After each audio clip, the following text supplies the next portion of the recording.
Good evening. I would like to call to order this regular meeting of the Encinitas City Council for Wednesday, October 9, 2024 at 6 p.m. And if the clerk would please call the roll. Councilmember Lyons is absent. Councilmember Hillers? Here. Councilmember Hensy? Here. Deputy Mayor Blackwell? Here. Here. Record will show that all members of the city council are present with the exception of Councilmember Lyons. All right, and if you're able, I would ask you to rise and join me in the Pledge of Allegiance. Ready? Begin. I pledge allegiance to the flag of the United States of America and to the republic for which it stands, one nation, under God, indivisible, with liberty and justice for all.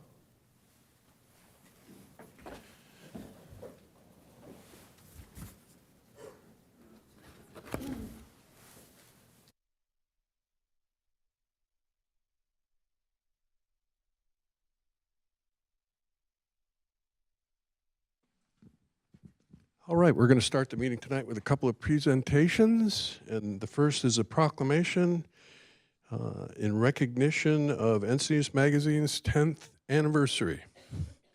And so we have a group of very important people in that production who are going to join me up here. Chris Cote, Editor-in-Chief. And are the rest of you going to join me up here, or is... Okay.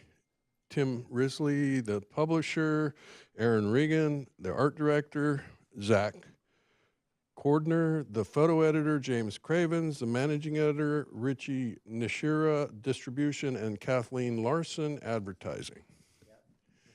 And this is the three that'll be here. Okay, very good.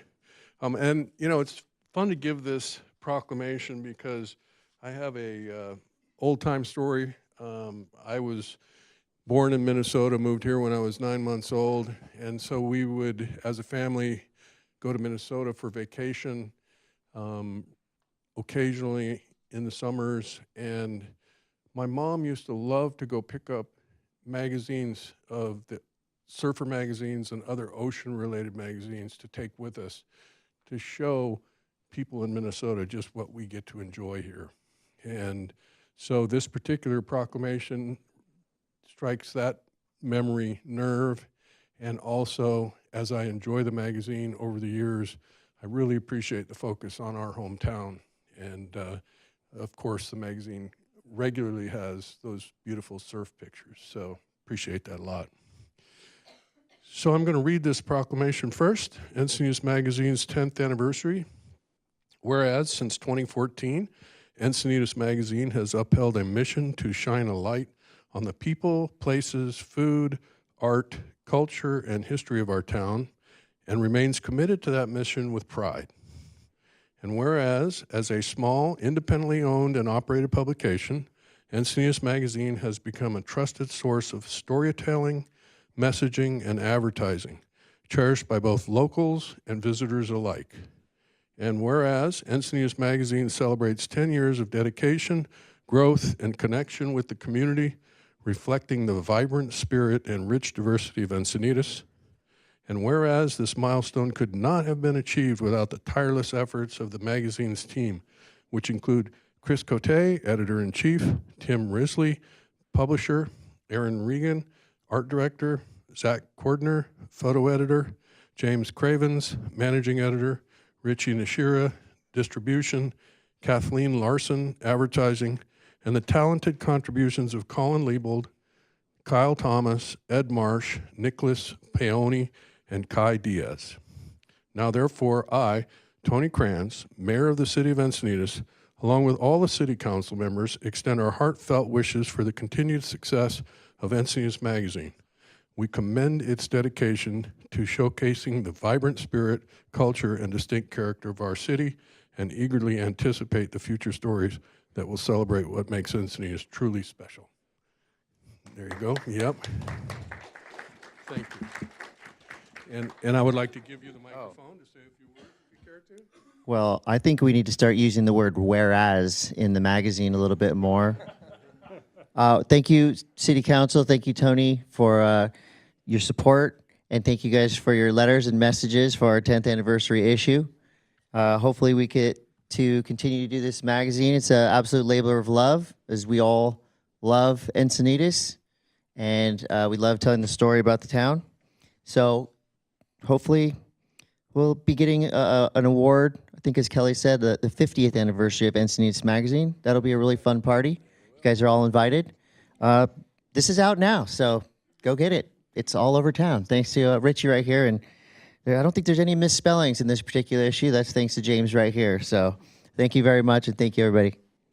And if you recognize that voice, it's because he is involved in many events around town as an MC, and it is very much appreciated your efforts with the Switchfoot Bro-Am, and thanks for all that. Do you want to join in for a picture?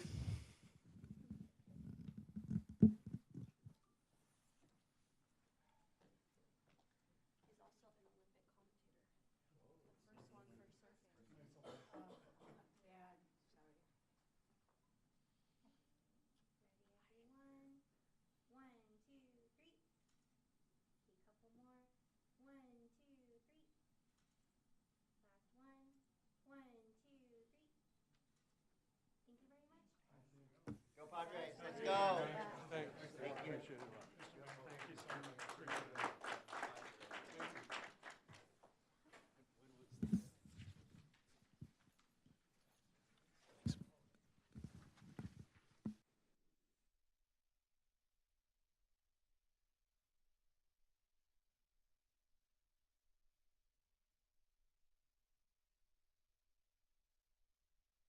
Next presentation is from the Nature Collective.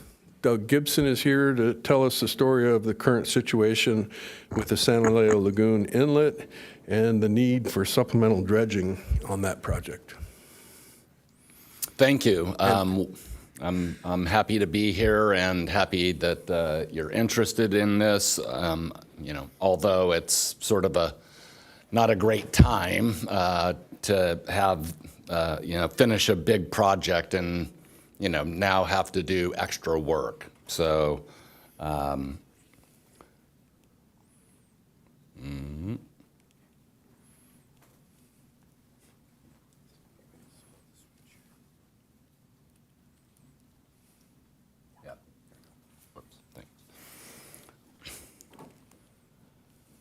So typically, for over 24 years, we've been managing the inlet of the San Leo Lagoon, and we usually do a project towards the end of March to May, and we take out about 20,000 cubic yards. This is through land-based equipment, excavation, and dump trucks, and we move that sand at least to the chart house. That way it doesn't end up right back in the inlet.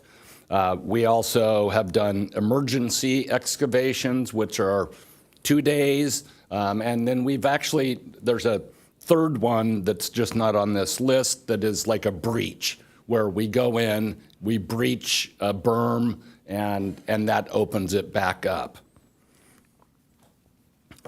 So where we dispose, as you can see, dump trucks, has typically been around the restaurants, but from 2021, we've been actually supporting the Cardiff Living Shorelines project, and the city's been supporting our efforts in that. We've actually reinforced the toe of those dunes just to make sure that they last longer and they serve their multi-function of habitat as well as protecting Highway 101. So if you look on this map, okay, well, the green-ish is sort of where we typically have dumped in the past. The yellow is the Cardiff Living Shorelines. Going back into the inlet, the blue is our typical manual excavation that we've done in the past, and the extension is what we need to do now.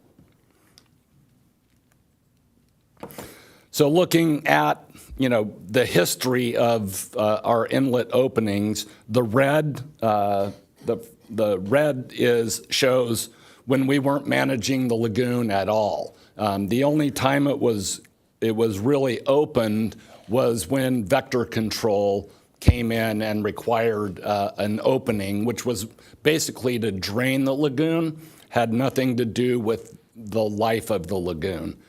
The orange was when I first started, and this was an experimental phase to figure out when was the best time to actually do the work. And then the blue is what's happened since. So you see we've been very successful over time doing this, and now we just have another problem that we have to deal with. So right now, when the restoration project was designed, we had a larger tidal prism, which increased tidal velocity, which meant more sand was going to be brought into the inlet. We just didn't expect it to go as far as it has. And that needs a different set of equipment to remove. We can't get manual excavators back there. We need to have an aquatic dredge. So there's a difference between our excavation and dredge, and there's a big difference in cost. Funding right now, that what we have is we have our Coastal Conservancy endowment. That's enough to do one of our regular inlet excavations per year. This year, we actually snuck 2 in because the market had been good and we were able to do that, and it's still closed. So this picture shows 2020 sort of, wrapping up the restoration project to 2023.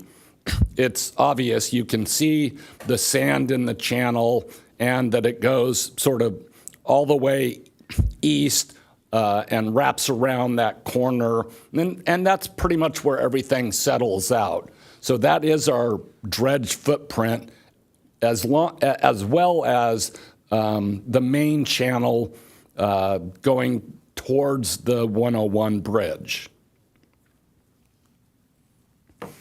And the negative impacts to having the inlet closed, we take steps backwards. The lagoon becomes hypoxic, where the dissolved oxygen goes to 0, and then fish do this funny thing where they start floating on the surface. And then the birds sometimes come in and eat them, but it's something that isn't a good thing for the system. And it also, as water levels rise, it starts to impact endangered species like the Belding savanna sparrow and the ridgeway rails within the lagoon system, because they only nest in the salt marsh area. And it pushes them to the margins, and that's where they get picked off by raptors and other animals. So this is a good example of what I'm talking about, like how quickly things can go wrong if the inlet's closed. The blue is dissolved oxygen, and you see it, we inlet closed on, this is an old slide, but it's the same thing, 4/25/16, and then you see it just drop. But we did an emergency opening, and you started to see it go back up. So the recent heat wave that we had in September, we saw in 2 days the system crash. And, I would have loved to got in there and done something, but there was just no reason to at this point, because the funding wouldn't have been worth it at this point in time because it would have just closed right away again. So our current timeline, we're hoping to start in November or most likely December. It's going to take 6 to 8 weeks to complete. We've awarded this bid to Pacific Dredge and Construction, who's a local company. They will be running 24/7 in the inlet channel from Highway 101 to and east of the Nature Center. The dredge sand will be piped to the beach just south of the chart house. We won't be building any beaches. We're going to let it free flow, and then the waves will just spread that out. We're seeking funding from SANDAG as part of our adaptive management program, and because there were no funds set aside for this particular task.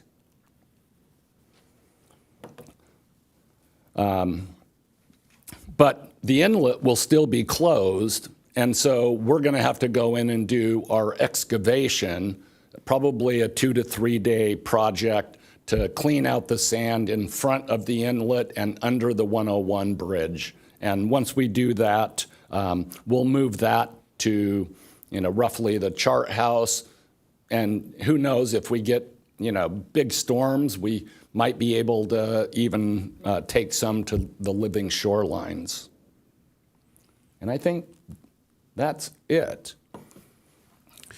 Thank you. So one of the questions that I asked you when we were discussing this earlier related to the bridge at the 101 and whether there would it benefit to extend the opening of the bridge, and you told me not necessarily.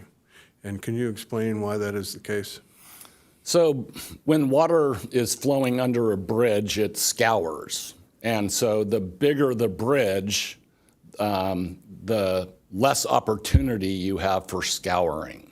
And so, it could be a little bigger, but, I think the way it's at right now, there's no way to really modify it and angle it where we would get a huge benefit. Okay, that's important to know because we are working on the design of an improved bridge, so I appreciate that. And let's see, Councilmember Hensy. Thank you. Great presentation. I'm really sorry to hear that that's happening. It's definitely something that affects the whole community and our cherished ecosystem. My question is about the placement of the sand, and is it a matter of funding why we won't take the sand and put it at the toe of the living shoreline? Because are we worried about running the risk that the direction of the swell would push that sand right back in? Well, no, the restaurants are north of the living shoreline. When we do our regular excavation, we have been partnering for the last 3 years with the city to do that. But we're going to be going into winter swells and getting past the restaurants. It just gets very complicated. When we're dredging, it is a funding mechanism in terms of we can let it free flow sort of at the end of a pipe and or you could start building a beach, and that would be really expensive. It's already really expensive. It would just dramatically increase the cost. I see. So I assume this might be an ongoing cost, and do you have funding associated with future need? We don't, but SANDAG and Caltrans, really they need to protect their $120 million project. The cost of this is sort of a drop in the bucket. how we move forward with that, we're in conversations with them. Okay, thanks, Doug. Yeah. And I should have asked you to do this before you got started. Could you talk a little bit about the Nature Collective versus the San Leo Lagoon Conservancy and your change in that name, as well as your role with the land that once was the offices for Caltrans for the bridge work? Yeah, well, I mean, we saw that we were working all over San Diego County, and it just got confusing to people to see the San Leo Lagoon Conservancy working in the San Diego River. And so we just sort of took it upon ourselves to take advantage of that and rebrand ourselves. And really, our new, mission is, basically to provide an experience for all, to make sure that there's accessible trails and that nobody's really being excluded from nature, and really actually inviting them back out to nature.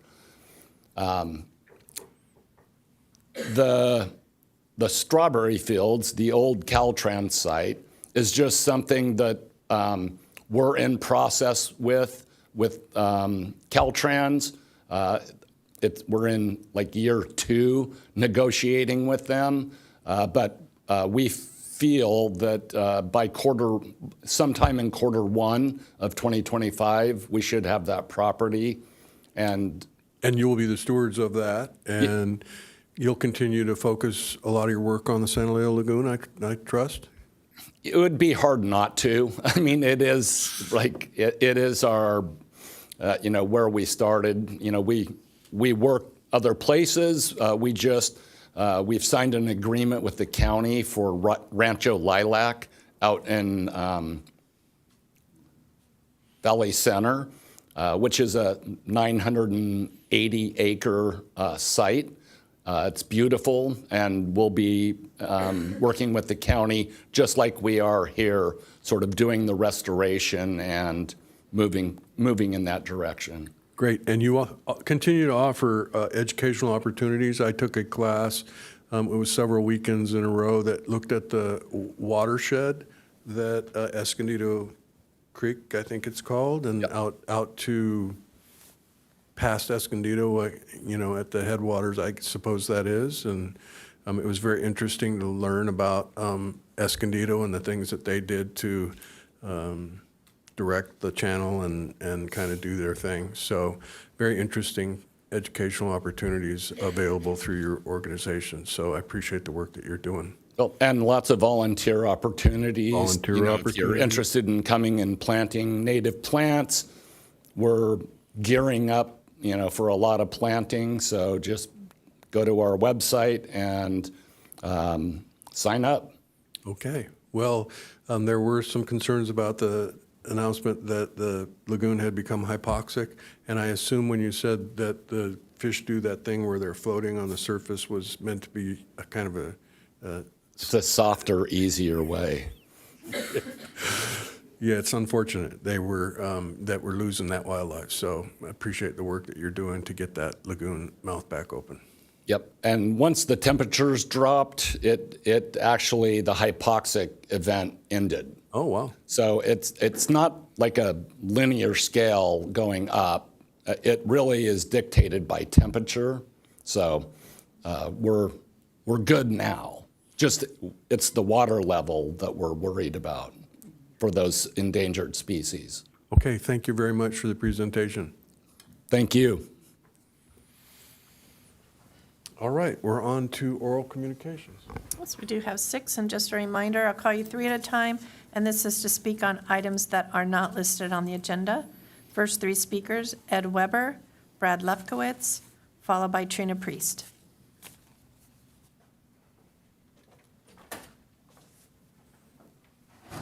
Hi. I presented this information to you, the City Council, on December 13th, 2023, but received no response. So I just want to summarize again. I'm Ed Weber, and I'm the HOA president of Coast Point in Leucadia. The development is found right next to Orpheus Park on Orpheus Avenue. When our development was built in 1986, the city wasn't sure what they were going to do with the land next door. But eventually it was turned into Orpheus Park in 1990.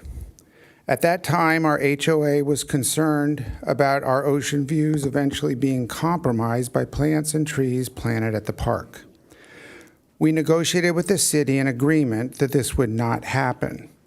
So you can see the name of the document is a resolution of the Encinitas Planning Commission approving a major use permit for a proposed neighborhood park on presently vacant 2.7 acre parcel, which eventually became Orpheus Park. So if you could go to that part about landscape. Just keep one more turn, and then turn again, and you'll see the arrows there.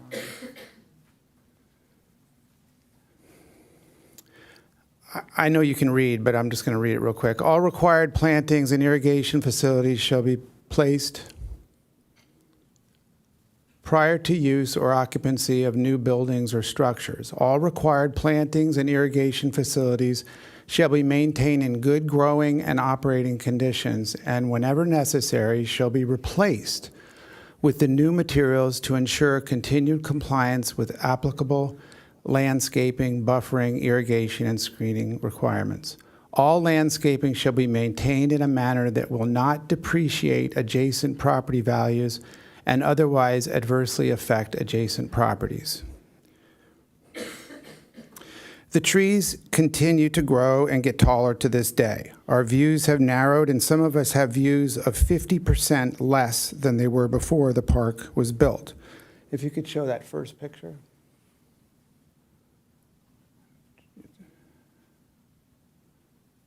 So you can see there, those trees that are in the distance, and then the tree that's in the foreground, they obviously weren't there at all in 1986 and 1990, but they've just grown bigger and bigger and bigger.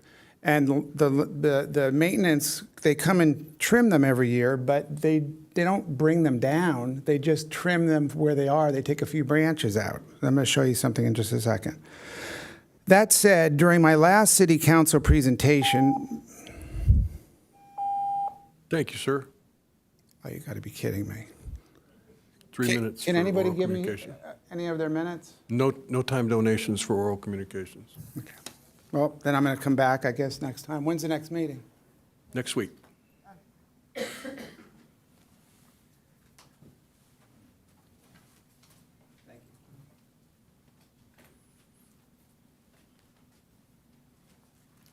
Do I wait for an introduction or just go? Say that again? Do I wait for an introduction or do I just go? No, you're go. Cool. Hello, Council. My name is Brad Lefkowitz. I've had the pleasure of meeting and working with some of you through the UFAC committee and meetings regarding our shared interest in promoting native plants, but today I'm not here to talk about horticulture. I'm here to talk about our schools and the EUSD school board seats up for grabs in the upcoming election. First off, you may not know, in 2022, our current EUSD board, out of more than 1,000 California school boards, was singularly awarded for excellence in governing. I want to repeat that. Out of more than 1,000 school boards, our current EUSD board was awarded for excellence in governing. Make note of that in your real estate listing. It's an impressive honor. Now, sadly, some of you, hopefully not many, may have seen on Nextdoor or Fox News absolutely crazy things said about our school district. I'm here to assure you those ridiculous narratives spun by activists bear no resemblance to our day-to-day experience as parents in this school district. I'm here, a member of this community, a father who cares greatly about his 2 young sons at Ocean Knoll, telling you that I send them to campus every day knowing they will be well cared for and well educated by our truly amazing teachers. Our kids and all of their friends are learning to read, write, and do math. They are getting support where needed, and there has been no drastic shift into some kind of radical woke curriculum. Anyone who says otherwise has an agenda based on anecdotes and not any larger reality. That brings me to the grave concerns that we have about this race and what havoc could be wreaked by having antagonist trustees on the EUSD board. We have seen dysfunction paralyze school districts around the country, including our own high school district with this same playbook, and I'm working hard to ensure it does not happen to our wonderful elementary school district. With this in mind, myself and a group of parents have penned an open letter. Members of the council and mayor, I emailed each of you that letter today, which as of this moment has been signed by over 230 members of the community representing current parents from all 9 elementary schools in our district. It further outlines our concerns regarding this upcoming election. It can be viewed at parentsofeusd.org. It highlights a years-long obsession and ongoing campaign against an already marginalized community. It highlights a breach of privacy so gross that I hope it would compel any of you who are currently supporting or campaigning with the candidates in question to reconsider your association. Again, I know our small elementary school district is not top of mind for a lot of people in this community, but schools are an incredibly important foundational element of any city. So please, go to parentsofeusd.org, read our open letter, and consider adding your name if you want to join with parents from all schools and the overwhelming majority of teachers in supporting our 2 incumbent trustees, Tom Morton and Marlon Taylor, and newcomer Jillian Cocaine, to help keep our award-winning district on track. Thank you very much for your time. Thank you, sir. Next speaker is Trina Priest, followed by Monica Lee, and then Amy Sproul. Good evening, Encinitas City Council, Mayor Krantz. I am Trina Priest, a middle school teacher and a mother of 3 teens. Mental Illness Awareness Week is this week, and tomorrow, October 10th, is World Mental Health Day.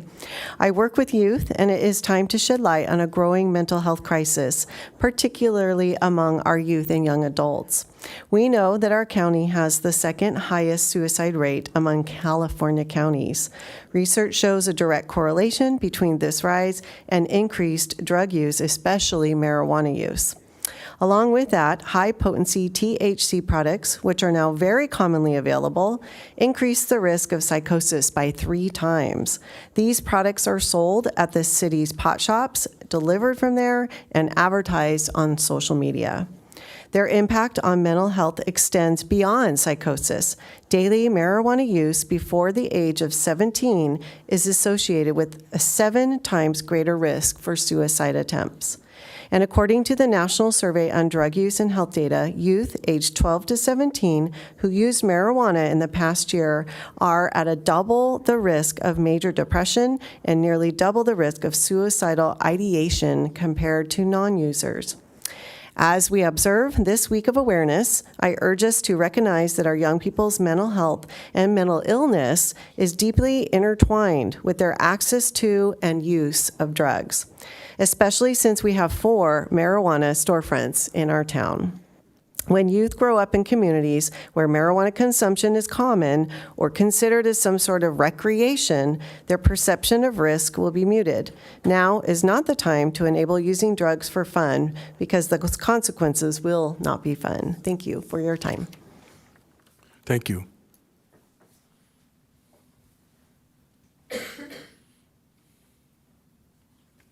Hi, I'm Monica Lee. It's nice to meet you all. I'm running for Encinitas Union School Board, and I wanted to speak to what Brad has said tonight. One reason that Amy and I were compelled to run for school board was because we were concerned about the district's policies that were not being discussed publicly, despite their importance to families and kids. In particular, we were concerned about policies that hide from parents life-changing decisions made by the district about vulnerable children. We are also concerned about declining enrollment and increasing class sizes. We want to focus on these issues because they will help all of our kids and will make our schools better. Right now, our current board is not even asking questions about these issues. Instead, our opponents are pulling out all the stops to distract from the issues. Our school district currently has a policy that supports the gender transitioning of elementary children without parental consent at school and requires teachers and parents to lie to the families the district deems unsupportive. As with most parents, Amy and I did not agree with the district's push for transgender curriculum in school without parental consent. We also do not support the district's policy of not telling parents when a child wants to be the opposite gender at school. Both of us also have issues with the medical transitioning of children since it is irreversible. Amy has been very vocal about this with the district, including the district's contract with Trans Family Support Services. The creator of this organization medically transitioned her own child at 11. As you have heard tonight from Brad, he is leading a smear campaign that is based on lies. I've been called everything from a bigot to a racist, and as stressful and ridiculous as that is, it shows that our opponents do not want to talk about policy. They do not want to address the fact that our district maintains a policy of transitioning kids and lying to parents. I've been a teacher for 17 years, including 3 within the district. I have dedicated my whole life to teaching children. Now, Brad has created websites and op-eds full of lies in an attempt to burn Amy and I to the ground, 2 moms who want to protect all children. We won't be dissuaded or discouraged by this because this is too important. We will continue to run on core issues of partnering with parents, bringing students back to our public schools, and decreasing class size. Thank you for your time. Next 2 speakers, Amy Sproul, followed by Mark Maville.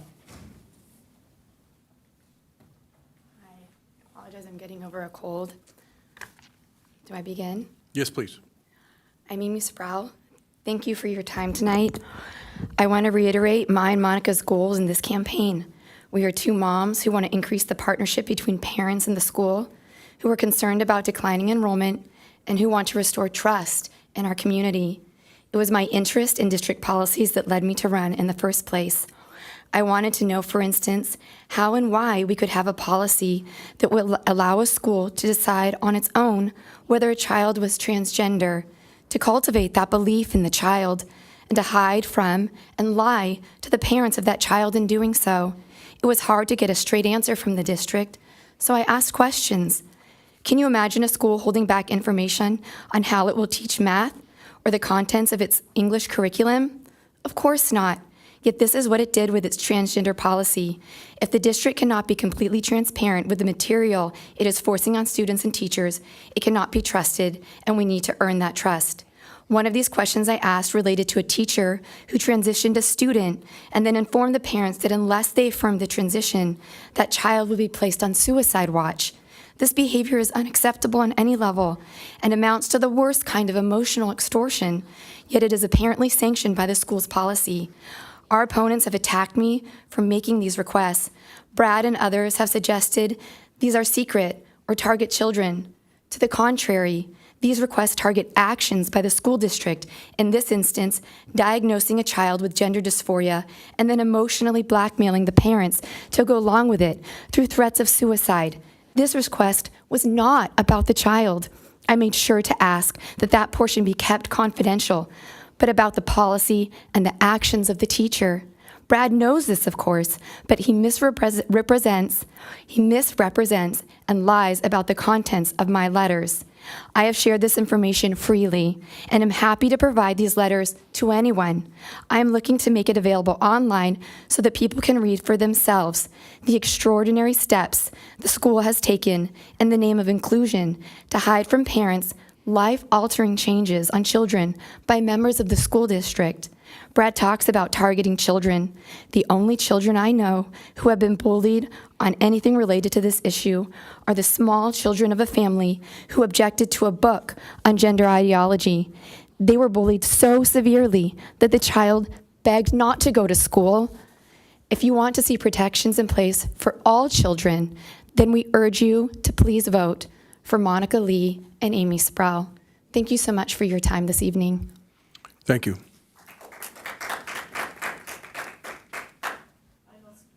Final speaker is Mark Maville.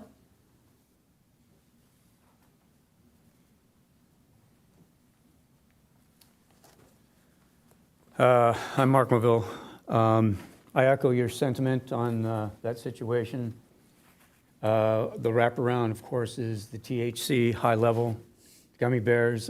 We really need to do a revote on those cannabis huts that are in our city. They got voted in by people that want to get high legally, basically, and it's not really a medicinal thing. If you look at it, the percentage versus what they're actually using it for. There's other drugs that are running through those cannabis huts, and we have some evidence, I'll have some evidence on that. And I'll say it again, I'm in the program.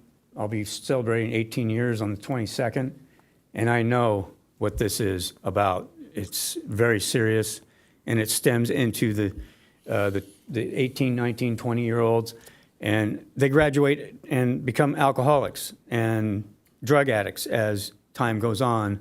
It's happened time and time again, relapse, suicide, things of that nature. It's just part of the whole beast, that addiction, and it's got to be really looked at. As far as considering a revote, you got to get rid of them, period. They're just not, it's not productive for the city. Why do we have them in the first place? I mean, really, if you really look at it.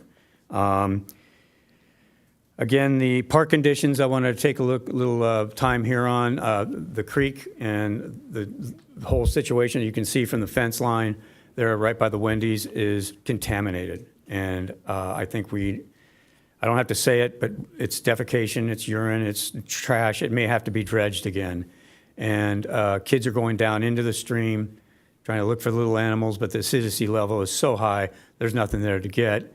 And the kids and the mothers have to be warned, get the kids out of there until that's cleaned up. So that is a health issue. Public Commissioner James, we're going to talk about that, I believe, on the 24th. And one other thing is on the parks is cameras. I mean, I don't think it's an invasion of privacy or amended First Amendment right thing. It's eyes that aren't there. And the sheriff have been doing a great job on that situation and combing through the city and getting the homeless situation cleaned up. It's been excellent. I mean, it's a major, major difference. Tip of the hat to you guys. So that effort and things get kind of cleaned up, get those people help. What are we going to do? We're working on an AA meeting venue. I think we've got one. So I don't know. You got to take a look at what's going on and what's hurting the city, people's interest, not tax revenue here. So, let's try to do the right thing here. Thank you. Okay. All right. Thank you very much, everyone, for coming out and sharing your thoughts. We will now have a report from the closed session that we held earlier today. Thank you, Mr. Mayor. At approximately 5 p.m., City Council met in closed session. The recessed out of closed session approximately 5:30. Council members, or the Mayor Kranz, Deputy Mayor Blackwell, and Council Member Ehlers were present in closed session. While in closed session, they discussed one matter, conference with real property negotiator under Government Code 54956.8, 100 and 200 Carlsbad Boulevard in Encinitas, California. The city negotiator was Jill Bankston. The other negotiator was North County Transit District, Sean Donahue, and Sarah Bottom, manager of real estate. Those two persons were not present in closed session. While in closed session, City Council discussed price and terms, and the City Council voted on a 3-0 vote to authorize City Engineer Bankston to engage in further negotiations on a reciprocal easement with North County Transit District. And that concludes the closed session report. Okay, thank you.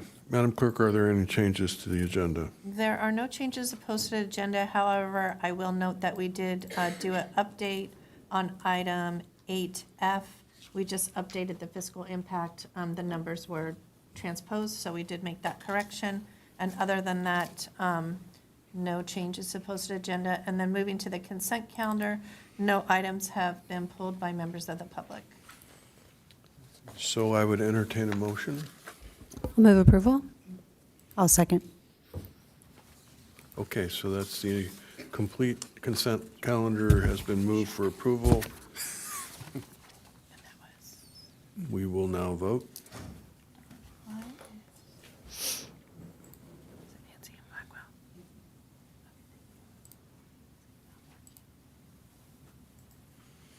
Motion carries unanimously with Councilmember Lyons absent.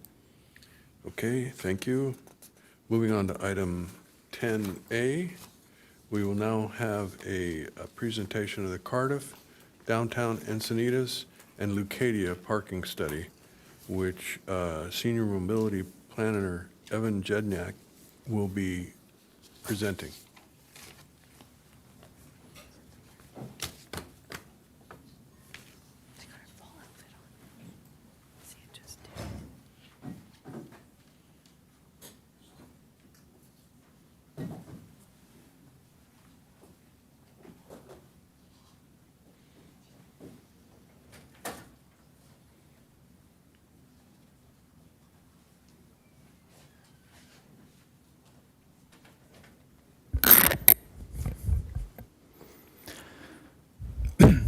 Thank you, Mayor. Good evening, City Council. I'm Evan Jednak, Senior Mobility Planner, here tonight to present item 10A, the Cardiff Downtown Encinitas and Leucadia Parking Study.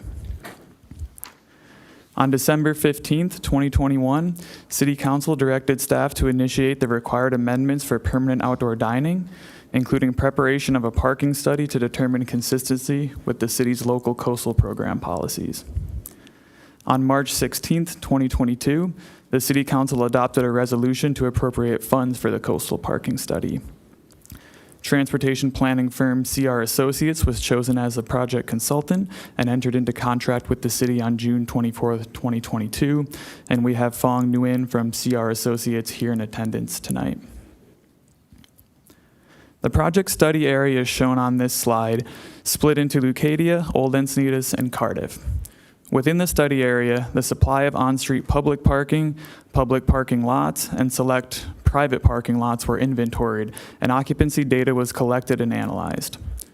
Parking occupancy in the study area was collected on one weekend day, which was Sunday, July 3rd, 2022, and one weekday, which was Thursday, July 7th, 2022, over the course of 7 intervals each day spanning from morning to late evening. It's important to note that the collection took place over the Independence Day weekend, so it truly reflects a worst-case scenario. The study provides 2 separate methods of graphically depicting the parking data. The first method is supply-based occupancy, shown on the top here, where the occupancy percentage is attributed to either the roadblock or parking lot. While supply-based occupancy is adequate for understanding the demand of a particular parking source, it is a limited way of describing parking conditions where many destinations rely on parking that is off-site and where parking is often shared among various users. So the second method provided is destination-based occupancy, shown on the bottom here, which summarizes the parking supply and demand for each parcel within an 1/8-mile walking distance.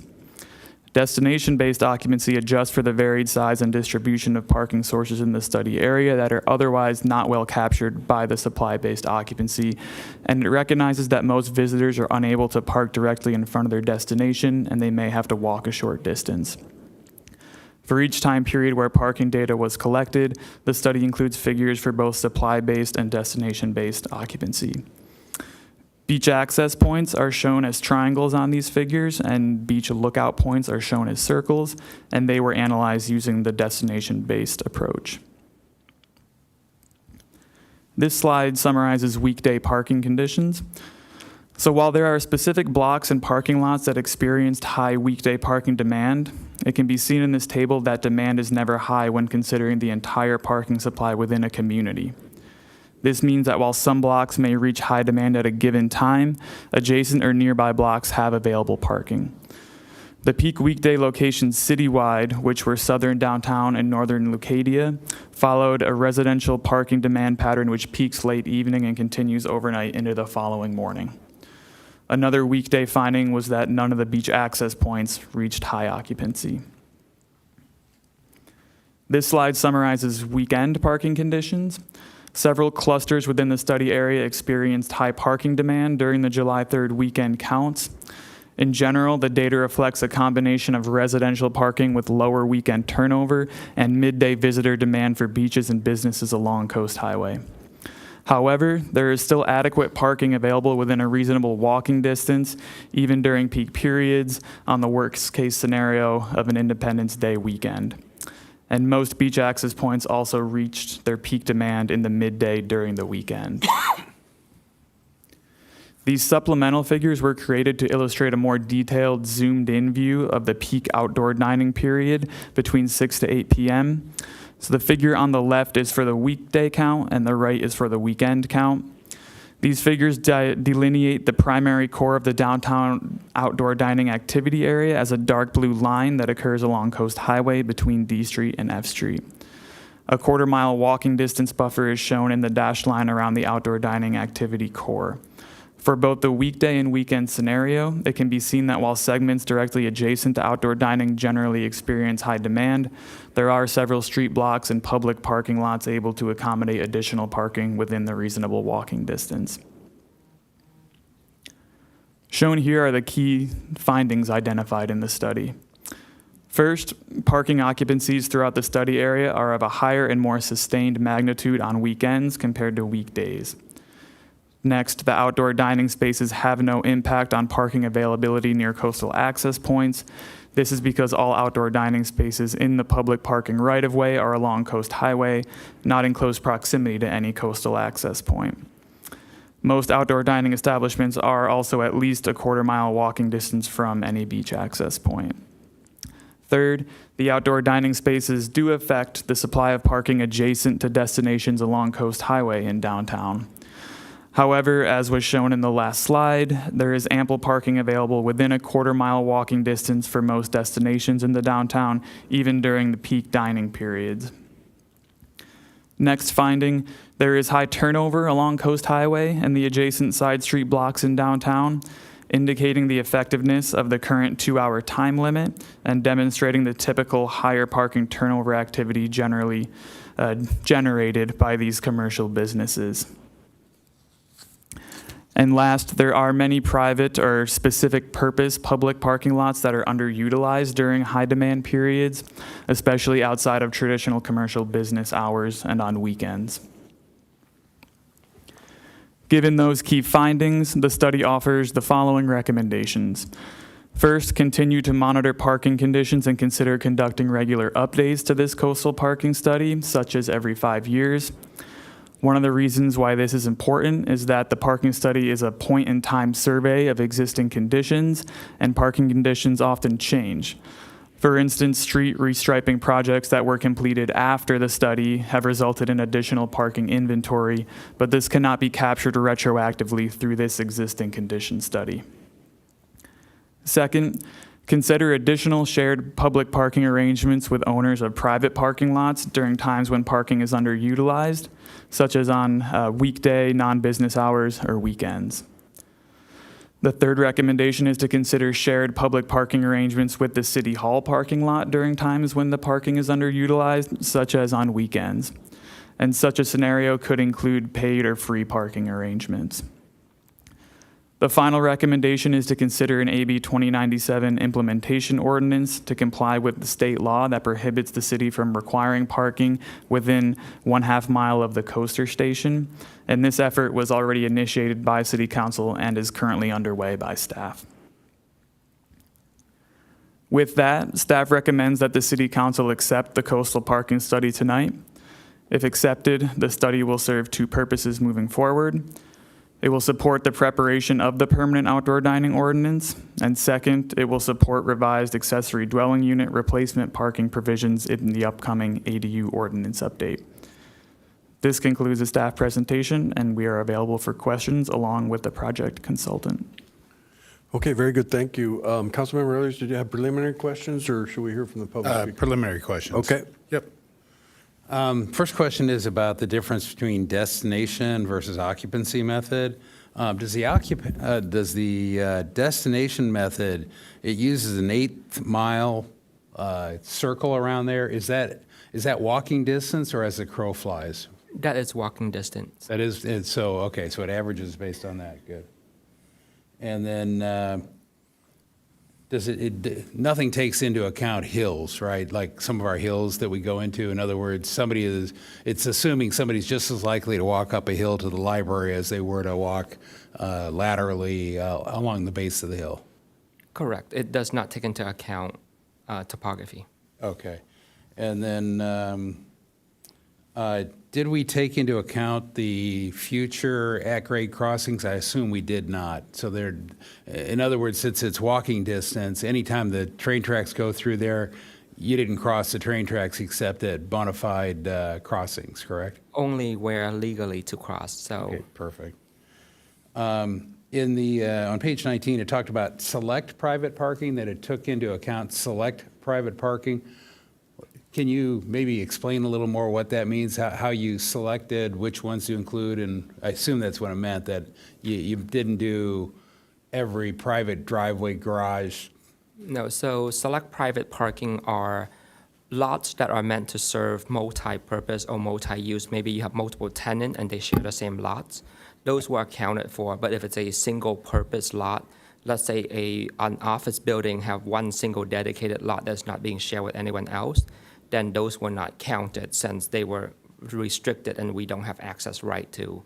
Okay, more along that line is on page 25, it talked about destination-based occupancy and that it excluded the NCTD and private occupancies. I think that's along the lines of what you're just saying. So you did not include any of the NCTD parking within that right-of-way?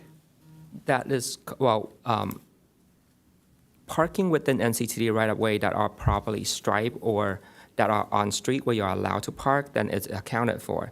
But in the NCTD parking lot where you're not supposed to park, we do know that people do use them. Okay. But because you're not supposed to park in there, they were not included as an available inventory. That's exactly why I was asking that question. That was the distinction I was trying to get to.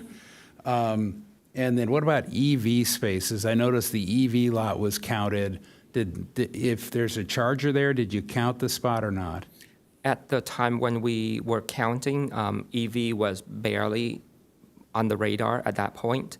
So that meant the charger that are now there was not there when we start the counting process. Oh, that explains it. Okay. So then, okay, I think you pretty much got to the heart of what I was asking, so thank you. Thank you. Councilmember Hensy. I'll hold my questions till after we Okay, hear very from good. public speakers. Public speakers? Yes, we do have two. Raul Villamar, followed by Mark Maville.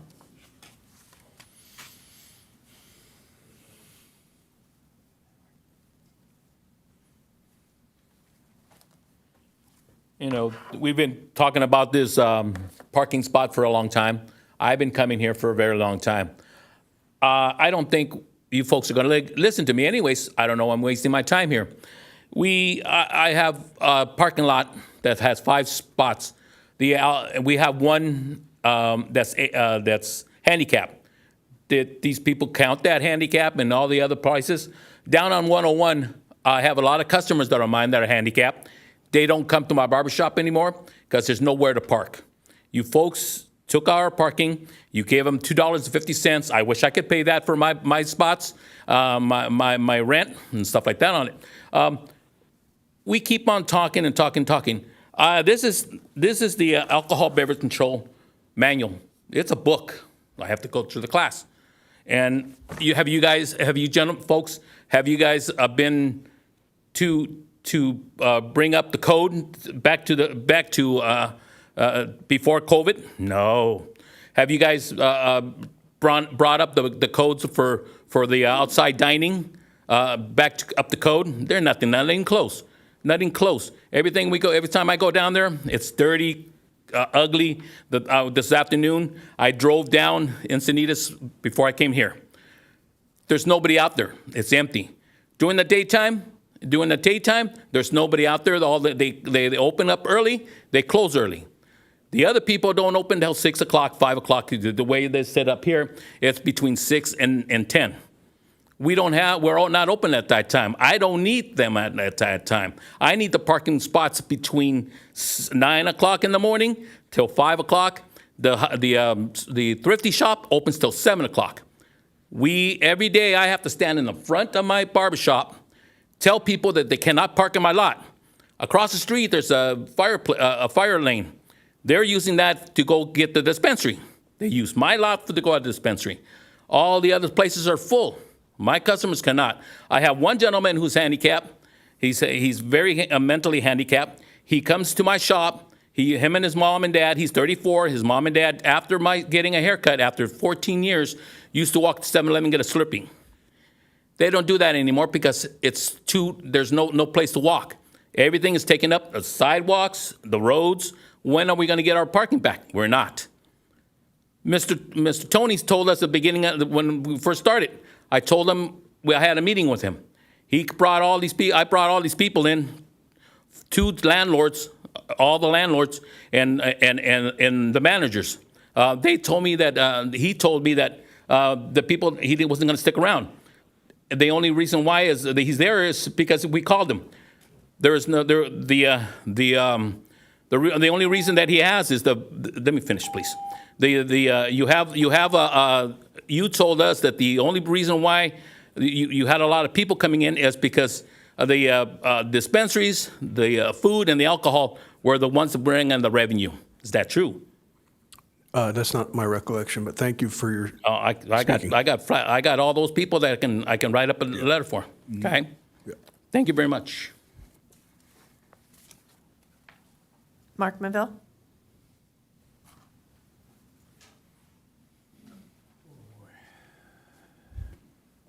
Mark Maville. If I was on the board right now, I would not approve that rhetoric that you got going here. The outside dining is affecting the buses going through. They complain. My friends, when I'm in a car with them, they're complaining how narrow it is. Handicap access is limited. You're losing revenue with that outside dining because they go to another city to get what they need. And this is talking about non-restaurant type businesses that cannot offer up any kind of parking. So making this till 26 or calling it permanent? Come on, dude. You know, get out there and look what's going on. Get that crap off the street. It doesn't need to be there. There's no COVID issue. They can push all the customers inside. They don't need to be out on the street. Go outside, take your food down to the beach, whatever. But that is something that has to be done. And you're allowing it to remain because of the tax revenue that comes out of it. You're in bed with the frickin' restaurant owners, and you're allowing this to happen. And it should have been taken out a long time ago. It's not aesthetically pleasing. It really takes a lot of space. Bike safety for the kids, you're all about the bike safety thing, and now we don't even talk about that because you didn't do anything about it. A little bit of striping here and there. That would widen it so these kids aren't going down that street and they're going in packs of bikes, swerving into the traffic. When I was riding all the time, you could put your hand on the hood of the car next to you. That's stupid. That's just absolutely stupid. What is the need for the outside dining? It's hurting the city more than it's helping. And so, you know, you got to have the people's interest, the kids' interest in mind here. 12-year-old trying to maneuver down the street, and he's got limited, he's going to swerve right into a car. Seen it. It's happened. We had to have a kid die for you guys to bring any attention to this. And then he did nothing after that. So, because the media was here. You know, you can see right through all that. You got to stop whatever's going on. It's not going to go till 2026. That's ridiculous. I mean, stop it now, start deconstruction, and just take it off the street. It's not necessary. Talk to NCTD and the bus drivers that have to struggle going down that street. It affects a lot of people, even going through the middle of this beautiful city we're supposed to have, and you got this orange walls all over the place and narrow space here for the cars to even pass in front of each other. So it's a wake-up call. And this study, it's not even complete. It's not even thorough enough to even have any reflection on what's really going on. And that is, you don't make that thing permanent, that ordinance. Absolutely not. Do what you want to do. Thank you. That concludes speakers. Okay. So one question I have relates to the dining encroachments. The space that they've taken up is essentially, including the orange K-rails, that's the same space that cars would take up, right? We didn't exceed the space that cars would take up. if they were parked there. Yeah, that is correct. So the conditions currently are the same as if all that space was filled up with parked cars. That is correct. Okay. Thank you for that clarification. Councilmember Hensy. Thank you. Yeah, the parking study was kind of a box for us to check, and I'm glad that we did that, and we can see what sort of we could tell anecdotally just by living and going downtown is that we've got ample parking for the beach, and we've got ample parking for the people that want to go downtown, and it's not that big of a impact to our coastal resources to have parklets. That was the conclusion that I came to from reading the study. One thing that I noted in my briefing, and you did address it, Evan, is the fact that we since added 90 parking spaces along South Coast Highway 101 with our cycle track. And I know we can't have that be part of the study because the study was done outside of the city, but I think it's important that if there's an addendum that we add to the study so that the next time we have to do this in 5 years, we've not forgotten that we did that, because that's significant, and I think we should pick up credit for that where we can. Just a question I had, in the diagrams, we noted not only the beach access points, but also the viewpoints. Are those protected within our local coastal program? Do you happen to know? Like public parking near our viewpoints? Or was that just something we added for? When we were reviewing in terms of coastal access, even the viewpoint was considered coastal access in the eye of Coastal Commission. So just to do our due diligence and be conservative in our assumption, we'd analyze those points as well, because the public do use them. Got it. Okay, I'm glad we did that. I think that's all that I had. Something I noted in my briefing that I'll note here again is that sort of as we move from, in Leucadia, especially NCTD, parking spots that by the Coastal Commission are sometimes considered parking, but by us, we don't always consider that parking because we want to maintain a flexibility based on the uses that the residents want to have, whether it's a walking trail or a bike lane or tree planting, that we continue to reflect that flexibility as we go forward. So we note that our parking bays that we have there are temporary. We note that just depending on the way that we park along Vulcan determines how many spots are there. But I think it's important that we maintain flexibility in the NCTD right-of-way in Leucadia especially. Thank you. Thank you. Councilmember Ehlers. Yeah, I want to clarify something. I think in the one of the conclusions on page 13 and again on page 76, I think they're the same. It says that it postulates that if the parking were replaced, talking about the parklets, if the parking was replaced, that the occupancy would drop below 85%. Of course, that implies the opposite. Taking it away drives it above 85% usage, which makes it high demand. Am I reading that correctly? That I think what that's saying in an inverse way, logically, same thing as I'm saying it, is that by taking away the downtown parking is what I'm talking about. And I think what Councilmember Hensy was saying was that near the coast, the conclusion I think I agree with is that downtown parklets are not driving changes or significant changes in the beach parking within an eighth of a mile of the beach. But we are not, it very definitely says, in my opinion, that we are driving critical parking above 85% in the downtown region by taking away the parklets. So if we were to remove the parklet, put those parking space back, it would have an effect on the immediate space block where those parking spaces are. It basically would reduce those occupancy percentage because then now we move car from further away into those locations. Right. However, as the destination-based approach, even if we were to do that, you would not see a significant change compared to today's condition where the parklet are still there.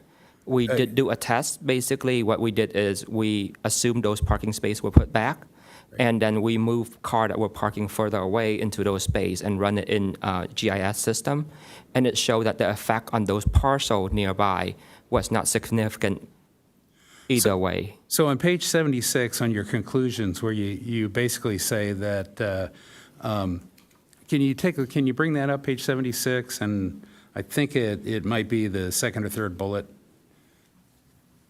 Third bullet.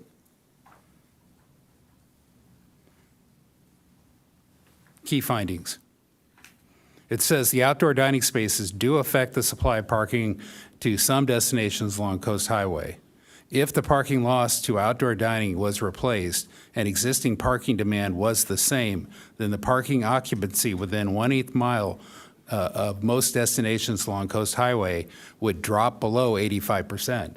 That implies that it's above 85% with the parking gone and then drops below with the parking restored. And there's another one that says it doesn't affect coastal, which I think is probably the most important one because that's the one the Coastal Commission will care about. But it does affect, and it causes it to cross that threshold of 85%, where the report differentiates between low availability and the next grade down. That's all I'm trying to get at. Your statement, I'm reading statement 3, and I think I understand it. And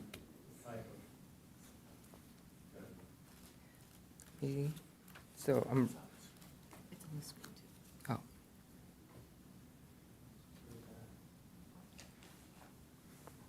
yeah, number 3 on the screen.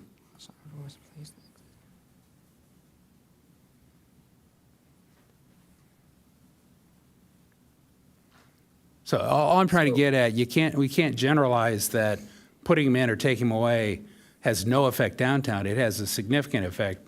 I do agree with the results of your data that says taking away or putting them in downtown, it's too far away from the beaches, any of the beach access. I think it said the closest was 0.17 mile in one case, and to a beach access 0.22. And that was far enough away. People don't want to go that far, for the most part, right? Am I reading anything incorrectly in that? No, you are reading it correctly in that if the parking space was being allowed back instead of outdoor dining, Right. some of the parcel will definitely see a different effect. But overall, when we look at an individual block as a whole, there are still space within walking distance. Now, let's say if your parcel or your business is at the middle of 101, and now that space is now suddenly being available, you will feel a lot more effect as if you were on the outer edge where you could say walk down D or E, and it's just your walking distance that matter. No. Now, I'm going to move on. I think I made my point. The next thing is that I'm a little conflicted with, I think, of 4th of July weekend, anytime around 4th of July weekend, and I go down to the beach, and it's not 15% empty, it's 99% full, right? How do you reconcile your analysis versus the reality I think most people see? Sorry, can you clarify that question? Yeah, for 4th of July weekend, we're saying that the numbers I see here in the beach access areas, within an 1/8 mile of Moonlight Beach, within an 1/8 mile of Grandview, let's say as examples. When I go down there on a 4th of July, and I've done it many, many years over the years, there's not 15% or more. Some of the indications were that it was, it's usually 100% full midday. Yet I don't see that in your numbers, and I'm trying to understand why your numbers don't reflect what I feel like I see on the ground. You talked about a bias when it's hard to find parking in there, and I'm just trying to understand. If I go down there next 4th of July and can't find any open parking spaces, how does that reconcile with these numbers? So that's the challenge in the perception of people. Yeah. So when we were counting all these, every single street block that were adjacent to coastal access, as well as all the Moonlight Beach parking lot, those areas are congested. But if you just walk far away enough, and that's what people don't like to do, is walk far away enough from the coastal access, those were available. Okay, and then the last one is, nothing we did in this looked at handicap parking or people, not even handicap, but I guess handicap is where I'll start. We didn't analyze availability of handicap parking in, let's say, downtown where the impact is. No, because accessible parking space have to be designed per code, and that's not it's not an availability. Oh, Now, okay. you know, business could request those and go through the proper channel within the city to request additional space.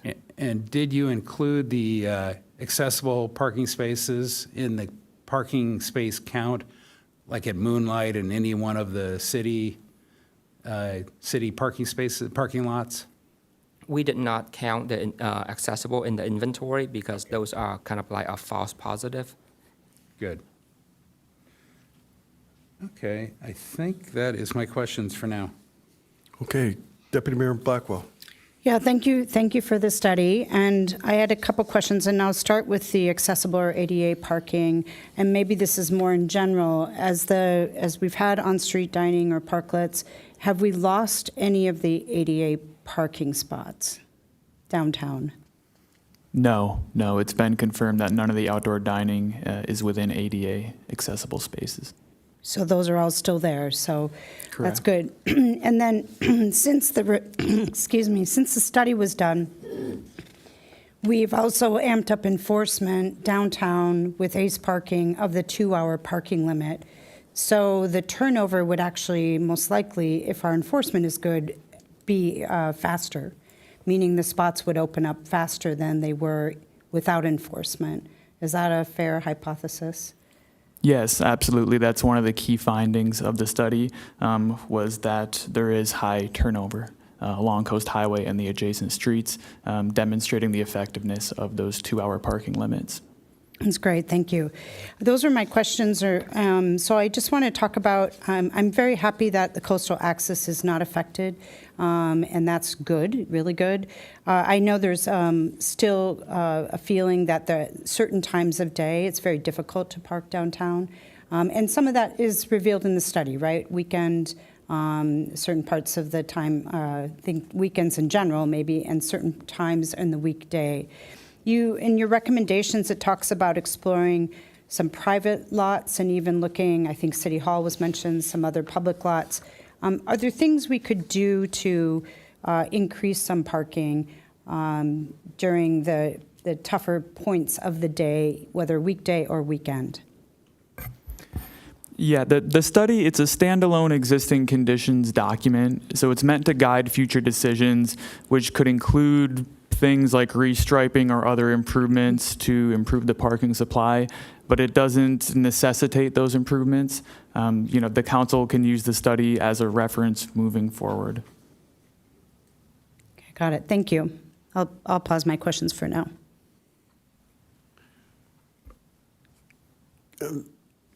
I'd like to talk a little bit about the NCTD parking downtown and how that applied to the study. You mentioned it a little bit. Can you get into that one more time?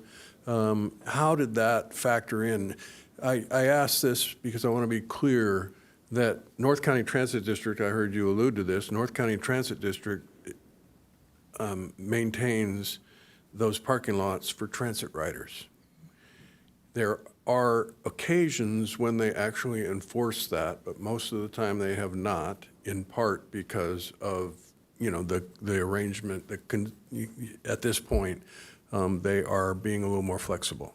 But that could end at any time. So I'm wanting to know how those parking spaces that belong to NCTD factored into this study. Sure. So those space, because NCTD, the sign as you drive into the parking lot said transit parking only. And while we do observe and know that people park there to patronize downtown business, we basically assume that lot is off limit for people. The inventory does not exist as a public usable space. It's as if that lot, let's say, belonged to, for example, an office space that it's diligently enforcing, and if you park there, you're being towed. So we don't assume that inventory being available for the general public at all. But at the same time, this study and the observations of vacant parking is definitely skewed by the fact that people are using the NCTD parking lot and not using the street parking. Would you agree with that? Yes, and we did collect all those information. It's just that because legally people are not supposed to use them, it cannot be accounted for. Okay, Thank you. Councilmember Ehlers? Yeah, and that was where I was going with asking the questions earlier. I appreciate you bringing that up.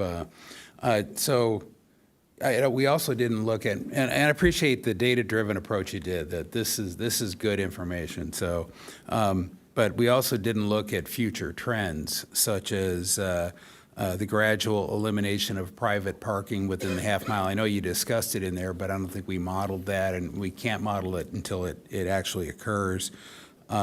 We have constant density increases occurring throughout the city, and with more infill and more residents per square mile, and with more residents comes more cars and more parking.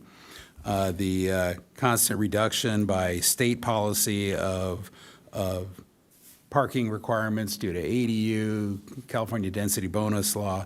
So as we keep going forward, we're going to see more and more cars wanting to compete for downtown parking, and I'm talking downtown in particular, but it applies everywhere. And even the trend in California, the more cars per household, not less. You know, people are not getting on public transit; they are getting off of public transit, and public transit trends are down, not up. So one of the things we have to take before we take a leap and get rid of more parking, we have to understand that 10, 20 years from now, the trends are all the opposite way. So I'm always hesitant to use this kind of justification for removing parking, and I think that's kind of the purpose of this, right? First purpose is to answer the Coastal Commission question about beach access, because our general plan, policy 1.12, in the circulation element talks about providing adequate parking in the coastal area, and it's part of the LCP, so that's something the Coastal Commission will look at very closely. So I agree with the conclusions, the limited conclusions you have drawn here. I do believe it does, the removal of the parking and the parkettes, I think your study shows that it drives the criticality of parking worse in downtown, just in downtown, but that the effect that half mile away almost, or quarter mile away is minimal at the beach access. So from a general plan, LCP, we're probably okay to implement it legally. Otherwise, if it didn't come to that conclusion, we'd have the opposite problem, and we'd have trouble convincing the Coastal Commission that we can take away parking on 101. So I'll support the adoption of this. I do appreciate the data. Being the engineer up here, you know, I'd rather get into the details like that. So I appreciate all your answers explaining the limitations and the assumptions you had to make, and understand you can't have a perfect model. You have to make some assumptions. So thank you. Yes, I appreciate the data-driven approach as well. And, you know, my recollection of how we got to directing this study was that we were looking for ways to address the dining encroachments and the loss of parking that followed. At the time, in some of the initial conversations, we looked at reconfiguring parking on some of the east-west streets as well as the north-south, and there was going to be parallel parking converted to diagonal and other things. And we decided not to do that, but there was some conversation about other possibilities in terms of restriping, reorganizing parking on different streets in downtown. I'm also very interested in ways that we can consider the possibility of valet parking for downtown at certain hours that would allow people to, you know, the valet would use perhaps City Hall parking lot or the library parking lot after hours sort of thing. So I'm not sure when that conversation might be possible.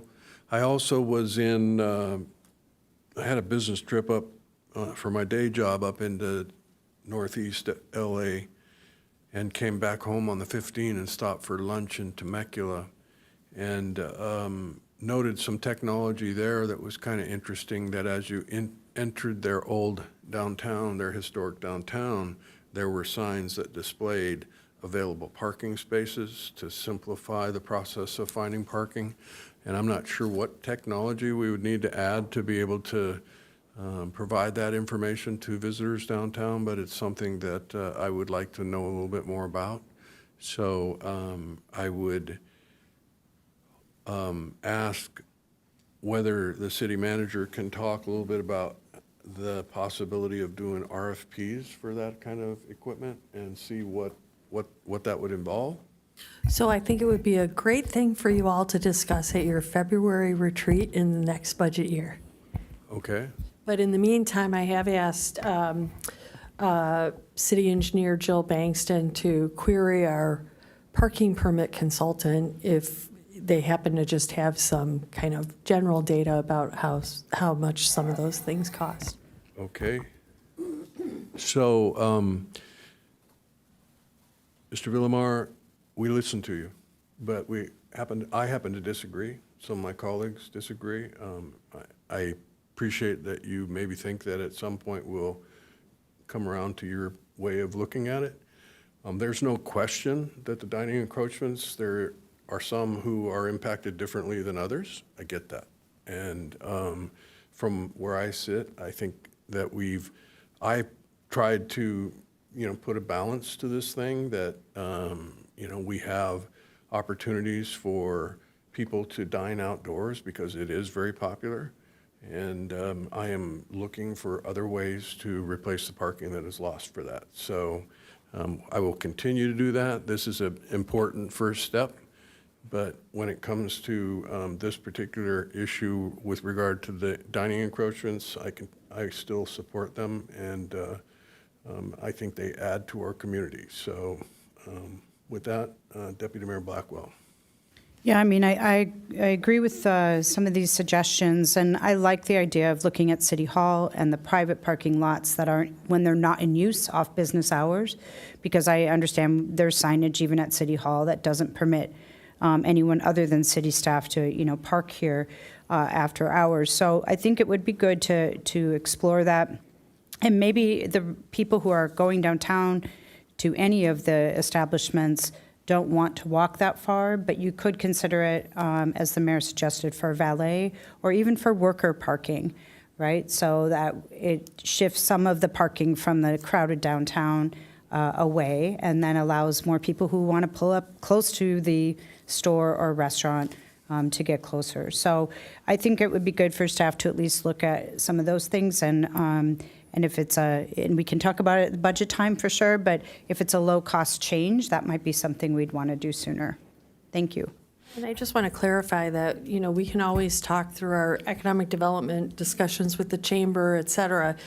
I was simply responding to electronic devices that would be installed in concrete, et cetera.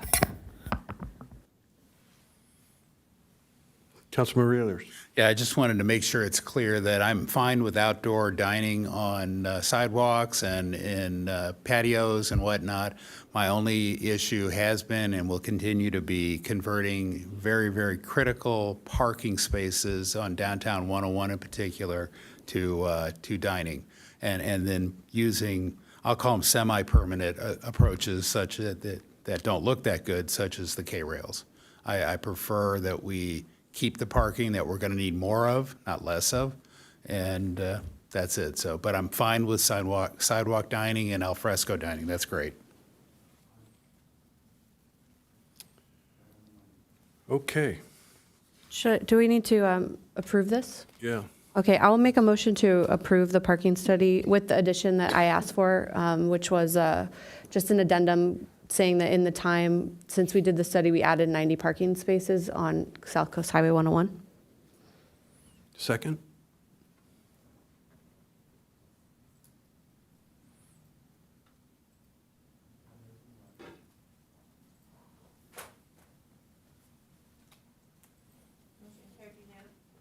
Motion carried unanimously with Councilmember Lyons absent. Okay, thank you. Moving on to item 10B, we are going to have a review of the Mobility and Traffic Safety Commission's first annual work plan. And this is for fiscal year 2024-25. Looks like we have City Traffic Engineer Abe Bandigan is going to lead the conversation, City Engineer Jill Bankston, and then, are you the chair of the commission? Chairwoman June Hansberger from the Mobility and Traffic Safety Commission. Good evening, Mayor, council members, members of the public. Abe Bandigan, City Traffic Engineer here tonight presenting our, I guess it's the first time I'm presenting it, our Mobility and Traffic Safety Commission's annual work plan for fiscal year 24-25. Before I start, I'd like to introduce, as you started, Mayor, our chair of our Mobility and Traffic Safety Commission, June Hansberger. She'll be helping tonight if questions come from council with regards to the projects that were put on the work plan by the commissioners. A little bit of background here. Our Encinitas Municipal Code Chapter 2.40 clarifies the role and responsibility of the Mobility and Traffic Safety Commission. The fact that the commission reports to City Council upon matters referred to it by the council, that's the core, that's the beginning of the commission. A role and responsibility in the code. Commission does serve per the code as a liaison between public and the City Council, and supposed to conduct analyses and provide recommendation to City Council. The recommendations of Mobility and Traffic Safety Commission are later presented by City Traffic Engineer to the Council, and the role of the Commission is advisory in comparison to Planning Commission. More on the background. Traditionally, our commission haven't had a work plan per se that was initiated by the commission. We have had cases a couple of times the past 6-7 years I've been here that there were joint meetings between the council and the commission where council provided directions to the commission for the upcoming year on the topics. It was usually one or two that they like the commission to pursue and work with the staff on handling. These past few years that we have not had that opportunity, we have had a lot of cases where commissioners, their constituents, their residents, their neighbors, their friends, or themselves have ideas, topics of interest that they would like staff to support, analyze, evaluate, and bring the information to the commissioners, and sometimes those would lead to projects. Because of that, staff worked with the commission. Staff's opinion was it might be a good idea before getting deep into potential projects, analyzing, evaluating scenarios, to make sure council is aware of these ideas, these potential projects, these studies, evaluations, and then green-light it before we start working on them. One major difference, as I kind of touched on earlier, was that many of our commissions, our youth commission, our parks commission, a lot of our commissioners are able to take on projects, studies, evaluations, per se, and bring them to the commission. Our commission, Mobility and Traffic Safety Commission, due to the liability, behind a lot of our different projects and studies, and basically whatever we do, there is that risk component to it. Often it has been the case that the ideas and suggestions came from our commission, but then the staff was responsible for the evaluation and studies. The topics of interest we received from our commissioners these past few years has led to a few cases that kind of suggested it would be a good idea to have this work plan. Many of these requests require staff resources, staff time, evaluation, data collection, analysis. Often these require even hiring a consultant. They cannot be done in-house. Some of these requests later on convert to a project or relate to an actual CIP project that obviously need funding. Some of these require direction and prioritization by council. There are policy decisions, there are higher level decisions. There are ideas and topics of interest that have like a citywide impact. They're not just one single intersection.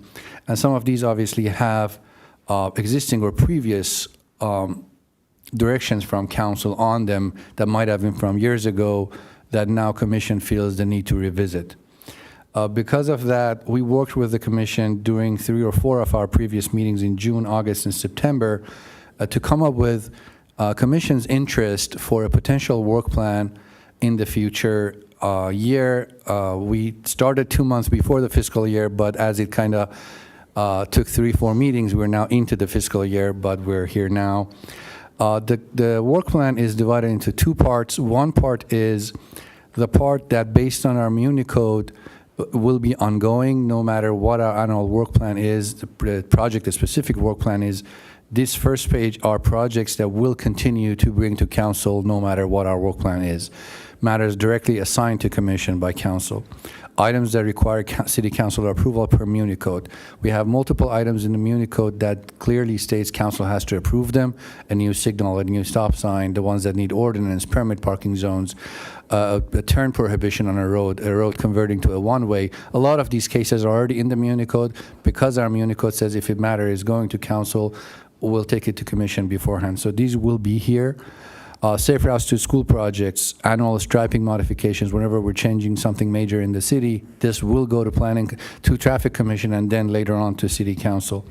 And the requests that will come up to planning, to mobility and traffic safety commission or to staff, if we're making changes based on the requests, we will take them to mobility and traffic safety commission. The next 2 slides are projects that during the 3 meetings that I mentioned, our commissioners came up with, and these were supported by the majority of the commission, and they decided they wanted these 2 pages to be their work plan for this coming fiscal year. Now, I can quickly go over these. I'm not sure if council had the chance to take a look at all of them, and if they're clear enough to understand what the commissioners were after. I would go very quickly. I tried to spend 1 or 2 minutes on each slide max. 24-6, the idea of the commission was to create a portal so residents and citizens of the city can go on the website and see what kind of collisions and citations have happened in the city historically, that month or the month before that. A cycle track design for El Camino Real, a protected facility, optimization of signal timing citywide, AB 43 implementation and review. This is basically revisiting the AB 43 and preparing basically a new version of the program where it allows new roads being added to the program or checking effectiveness of the program in the upcoming year. 2410 is basically red light camera system coming back, or similar, more than that, not just red light cameras, but using in general automated enforcement and using that as an opportunity to fund more infrastructure. Our lead pedestrian interval is a grant that will be obviously reviewed by the commission. Hey, Abe, I think we do have, do we need to go through each one? Most of us have read them, so Okay, I think we're perfect. good there. In that case, yeah, just these two pages are the projects that came from the commission. And this is the end of my presentation. Both myself and June are available to answer questions. Thank you. Very good. One of the things that I notice about the work plan, it does seem like, for example, implementing safer roundabouts on Lucadia Boulevard. I know that that these are ideas that have been floated in the past, and while I think that it's worth exploring, I think it's kind of odd to consider for the commission. And I think that with one roundabout missing, I can't see making changes to the other 2 roundabouts that would cost money. And so instead, until we get the third, I'm not really interested in rebuilding the first 2. So that would be one question. And I don't know how the conversation went at the commission, but maybe there could be some insight shared from June about what drives that becoming a work plan item. I mean, it almost seems like the list is requesty, you know, it's like, here, these are things we want to do. And so some of the, you know, the direction for doing these things is better coming from the council because it's going to, require significant staff time. So trying to clarify exactly what the commission was getting at. Thank you for your question. And yes, I see your point. A lot of them do seem maybe a little more focused on specific areas. I think this one could have been worded a little differently. There have been quite a few incidents, not only at the Leucadia roundabout, the top Hymettus one, where cars have gone up and over, crashed into light posts. In fact, that roundabout is still waiting on, I think, a light post that has been out for over a year now.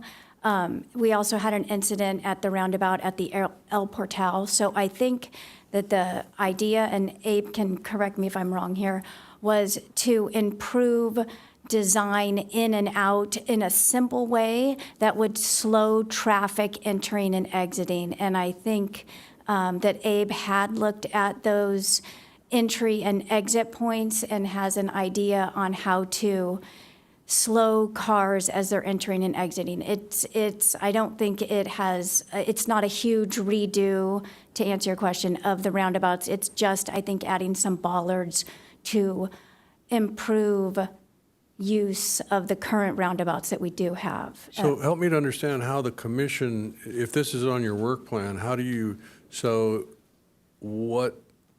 you've already kind of detailed what you're looking for, so then what's next? How does that become an item for your work plan?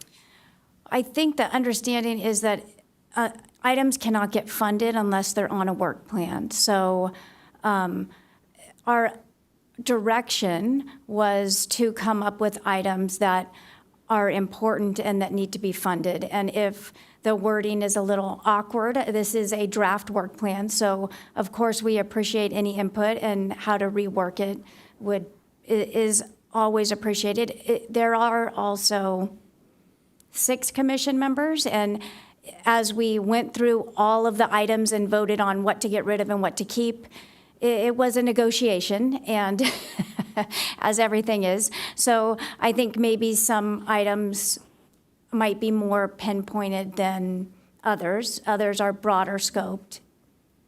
Does that answer your question? Yes, ma'am, thank you. Councilmember Ehlers. Yeah, going down the same line, was there, I think you said each of these had a majority or a consensus support from the entire commission? And yes. I'm going to comment, yeah.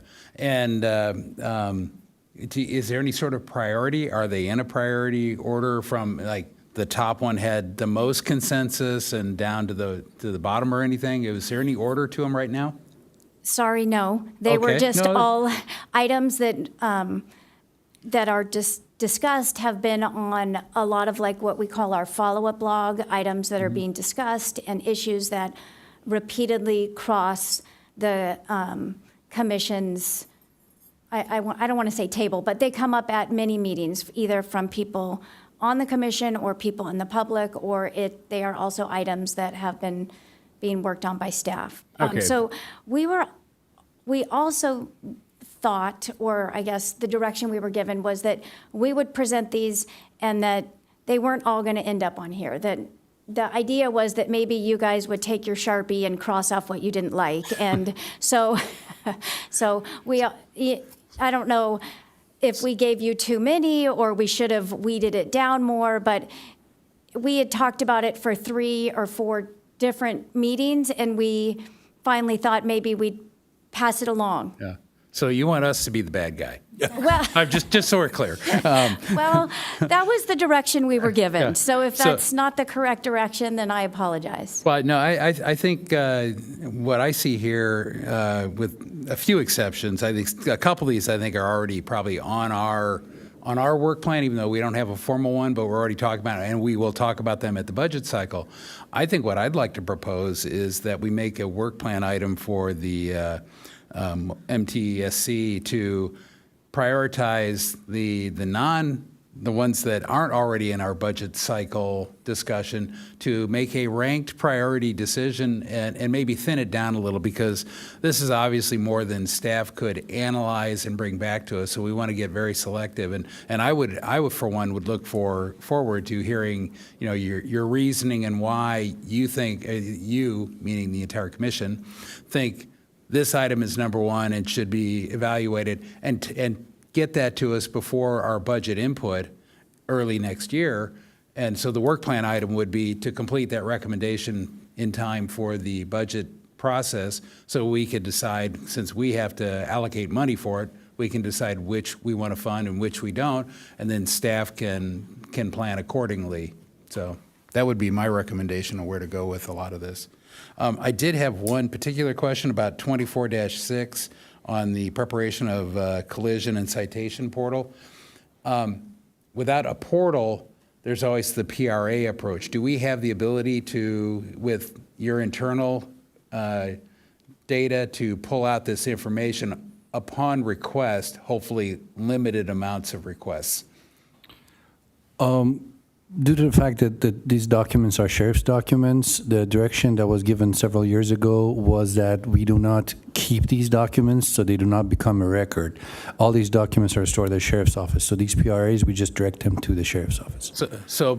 Okay, great. So the PRA, if it came into the city, would get directed to the sheriff's department, and they could produce that. So not having the citizen portal, it's called the PRA process, so it may be a way to... If I wasn't clear, I don't want to give wrong impression. We are not forwarding it. We advise public that we do not hold these records. Please submit to sheriff's office. Okay. We do not forward people's public records requests. So just to the city manager, doesn't the sheriff work for us as a department? Yes, but one of the, yes, and all of the county records, a few years ago, the county asked that we please direct people to records requests directly to their agencies. And so there's a very, the city clerk's office has very standard language. So whether it's that or whether it's something related to other county services or what have you. Yeah. The other reason why we do that is most of the PRAs that we receive are actually about accidents and accident reports, et cetera, and they have their own rules on how that goes out. I think what the Traffic Commission, and correct me if I'm wrong, wanted to have was they wanted us to take the data from the sheriff and then recreate it on the city's website. And I won't speak for the IT folks, but we've had a couple of versions of that on other county things like property records, et cetera. And the minute they're published, they're wrong. Mm-hmm. And so it's just best for everyone to just have people give that. Now, that being said, Abe is the traffic engineer. As we do, as we look at areas, as we look at Vision Zero, as we look at accidents and that type of thing, we do request data to help us identify areas, but I guess I don't know why the Traffic Commission wanted a separate portal for that, but I'm not advising that we do another separate portal of other agencies' information. And all my point was, I think there are more manual methods that would probably suffice unless there are huge volumes of these requests coming in. And I don't know if that helps at all, June, or not, if you want to comment. I think this stems from the fact that every month we look at accident data provided by Sergeant Collis. He comes to our meetings, and a lot of time that drives the discussions of safety in different areas in our community. And so having access to accurate, up-to-date data is really important in order to make decisions for not just our commission, but the entire, I'm sure, traffic division. So the data that comes to us is difficult to read. It's in usually like just on a graphic form, and we are constantly asking for more. And Sergeant Collis does his best to help us try to access that, but everything from, we want to know, are there pedestrian and car accidents? Are there bike accidents? Where are they? You know, I think without data, you can't really know if the infrastructure we're providing to the community is working.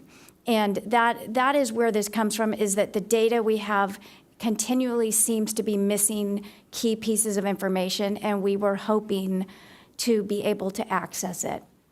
Not only us, but also community members. So that's where that idea was coming from. Okay, thank you. Deputy Mayor Blackwell. Yes, hi, thank you, June, and to the commission for putting the list together. I mean, it's a nice, robust list, and it gives us a lot of food for thought. And I do like the idea of a joint meeting, actually. I think that's a really good idea to try to prioritize it and get it down to the things that really should move forward and the council should consider when we get to budget cycle. One of the things, though, seems like something we'll do anyway within the commission, and that is the AB 43 implementation. I think there's a plan to look at that in 6 months and come back, and some roads might be recommended to come off, some might come on, but I think that would already be in the normal work plan. But the other ones, the ones that are probably a little more substantial, it'd be good to get that meeting and have that discussion, and also to kind of know where they rank through the rubric the infrastructure task force used. Some of them are already on there, so we can use that ranking, and that gives us a direction to at least look at. But again, thanks for the commission for putting together the list. It is, I know you get a lot of input from the public and through the data you get, so it's good to see the full list, but maybe we need to work together to get it down to that manageable few. Sorry, I just was going to ask, because I think a few of you have mentioned this. What do you think would be a manageable number, a goal? Like 6, 10? 5. I look at other commissions, and sometimes it's 3 to 5, you know? I mean, I think that's just general rule of thumb in general when setting goals. If you get much beyond 5, it's really hard to accomplish it. You kind of accomplish a little on more than 5 and don't really accomplish any completely. So I think keeping it in a reasonable number is probably gives a better chance of success. Thank you. Councilmember Hensy. Yeah, thank you for the work and the opportunity to discuss not only the process, but also the individual projects that you've all been talking about. This is one of our most exciting and vigorous committees, and I think that I learn a lot because it's one, like our other commissions, that has subject matter experts that we bring information to us. So I think, unlike what Mayor Kranz is asking, I have a little different idea about the MTSC, in that I like getting ideas, but then, you know, we have to be the stopgap as the council and say yes to funding this or not to funding that. So I do like this interchange, and I think that Councilmember or Deputy Mayor Blackwell's suggestion that we get to have that conversation more often about, let's strike these things so they're not on your guys' list for 3 years or 2 years and say, you know, we can't do that, but let's accelerate these other ones. And this is where we have either grant funding available or opportunities like with the LPIs and with the protected left turns. Like, those are great things that maybe we as a city don't prioritize funding for, but there are grants that are available for it. So I think the other suggestion about aligning this work plan with our budget cycle would be really helpful. Something that I don't see on this work plan that we see on other commissions' work plan, and Abe touched on it, is that they're assigned to individual commissioners. So we know exactly this is the person that's carrying the torch for this one effort or this advocacy. And I think that that would be really helpful for accomplishing the things you want. Because I know, like, the El Camino Real cycle track design, you, Chair Hansberger, probably did not put that one on, but you probably did put on the Vulcan one, and you're going to all the different forums where Vulcan's discussed to make sure that it stays a priority when we have the opportunity to push it forward.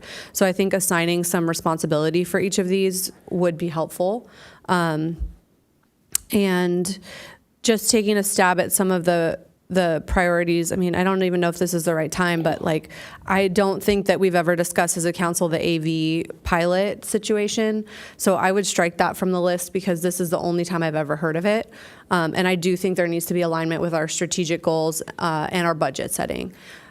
So that's one. The red light camera discussion, you know, we had that, and I think it would be such an enormous cost for us to restart that program. I'm not in favor of that specific red light camera returning to council. I am in favor of speed cameras because we we want to implement AB 43 and know that it's effective. So if we do have the opportunity to engage speed cameras as an enforcement tool for us, I think that's helpful. I mean, the others I'm supportive of, and I like seeing that they remain as part of this list, but I do understand to be able to wrap your arms around something, it does have to be fewer in goals.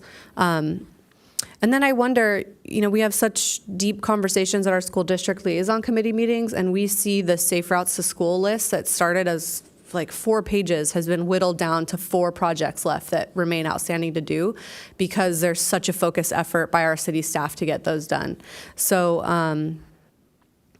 I don't know the right way to incorporate that whole discussion that goes on, but it's sometimes like when it happens at MTSC and it happens at school district liaison committee, that's the magic that happens, that council actually approves those things. So I think those are all my comments about that. But thanks for the hard work, and I'm really pleased that we have a work plan in front of us because it's been a long time. So thank you. I think the city manager would like to.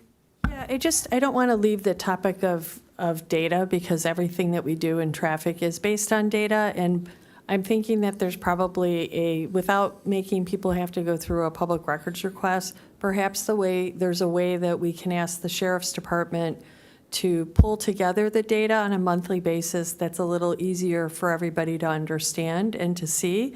I didn't want to imply that I wanted June to have to go get separate PRAs and we've done that with other things where we've asked the sheriff, they have a usual way of doing their reporting and that type of thing. And sometimes we just have to come to some agreement on how we want that data to look. We've done a lot of work this year on our planning, our development services data, and I know our IT department has done a really great job of trying to show the types of reports that we need, even if we don't produce the data that goes into it. So I think we can work on something that gets to what the commission is in need to make their decisions. And if I can just add, without the actual documents being provided. Yeah. So I appreciate the focus on the Vulcan Trail, but what I'm not clear about is that if that becomes your work plan, an item in your work plan, the commission is staffed, and there are reports that are necessary to prepare.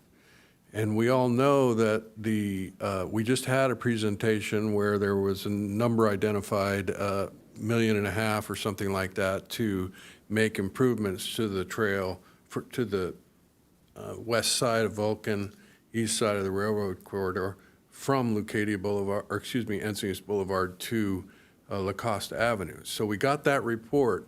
What's next?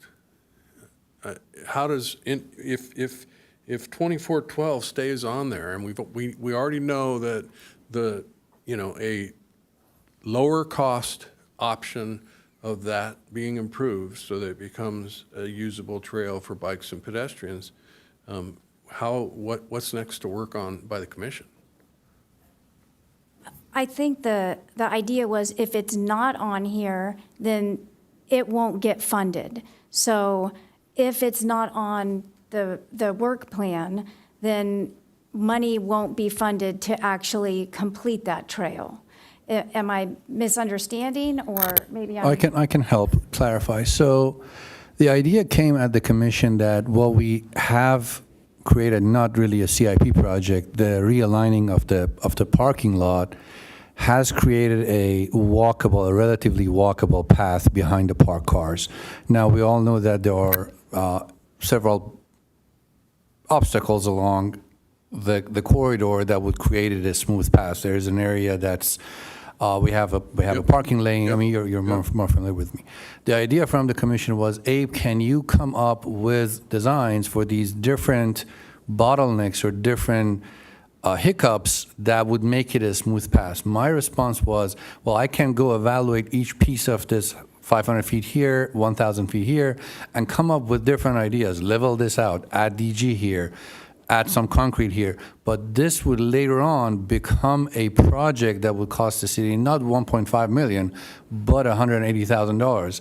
I do not want to dedicate staff resources to go analyze these 5-6 different spots, find solutions for each one, to amend it, to make it a better walkway, waiting for that 1.5 million to happen, and then come to the city council and say, hey, I have a project that needs 200,000, and the council would say, why the heck did you do this? We never told you to do this.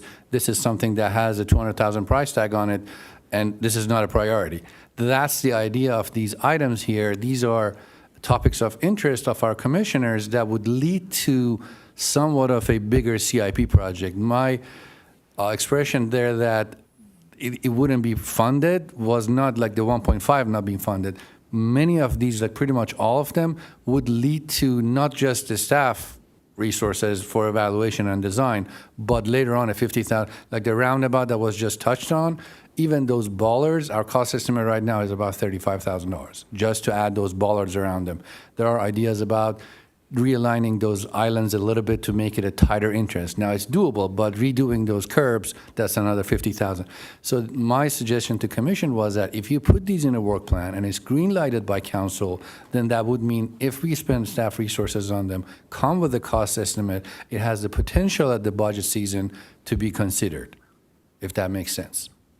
Yeah, it makes sense. That's an interesting approach. I missed that in all of this conversation, that this was essentially a budgetary tool, it sounds like to me, as much as anything else. This is the commission identifying what they consider to be a priority. It isn't like each of these items, they're going to be saying, okay, well, council approved our work plan, and they want, they want to make New Encinitas more pedestrian friendly, so you're going to spend commission meetings talking about how to make New Encinitas more pedestrian friendly, or am I wrong there?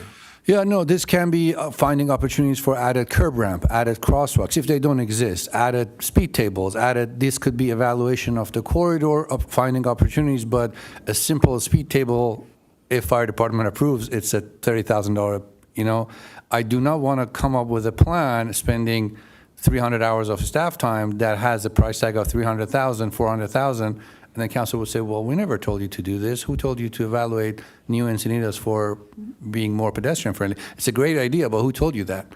Because of the fact the commission doesn't have that authoritative role, it's an advisory role. My idea was if we make sure that these are supported by council. Now, obviously, all of these are good ideas, but how much of it, like we just heard from Councilmember Hensley about the speed cameras.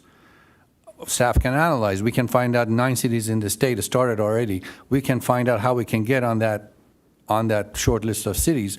Is it supported by the council? Is a staff analysis, a staff evaluation, even us contacting, figuring out how we can get on that list? Is it something that you like to see, let alone the costs associated with implementation?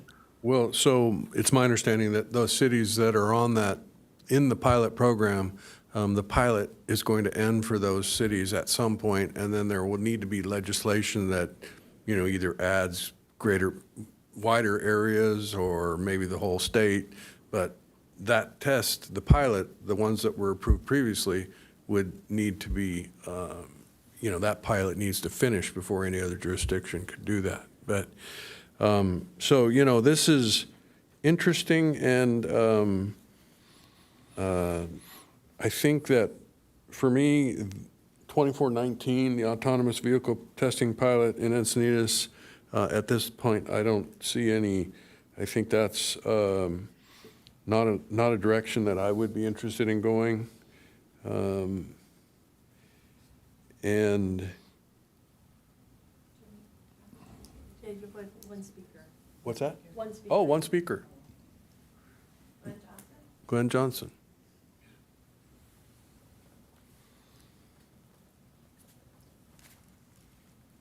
Yeah, I may have to contradict you, Tony.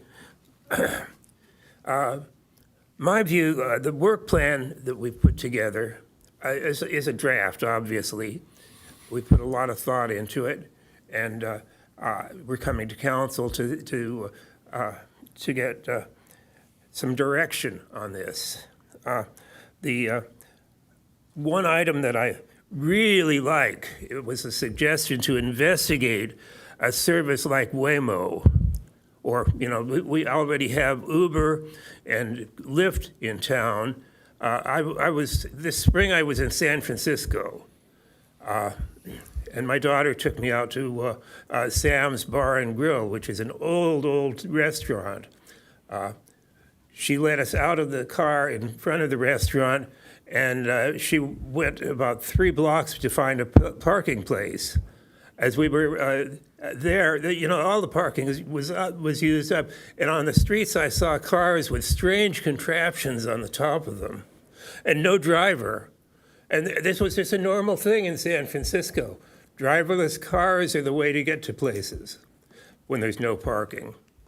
And as we have here, we're interested in mobility, not just traffic.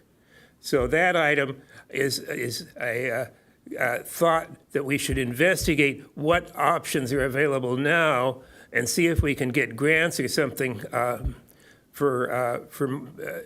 interest for Waymo, perhaps publicize things.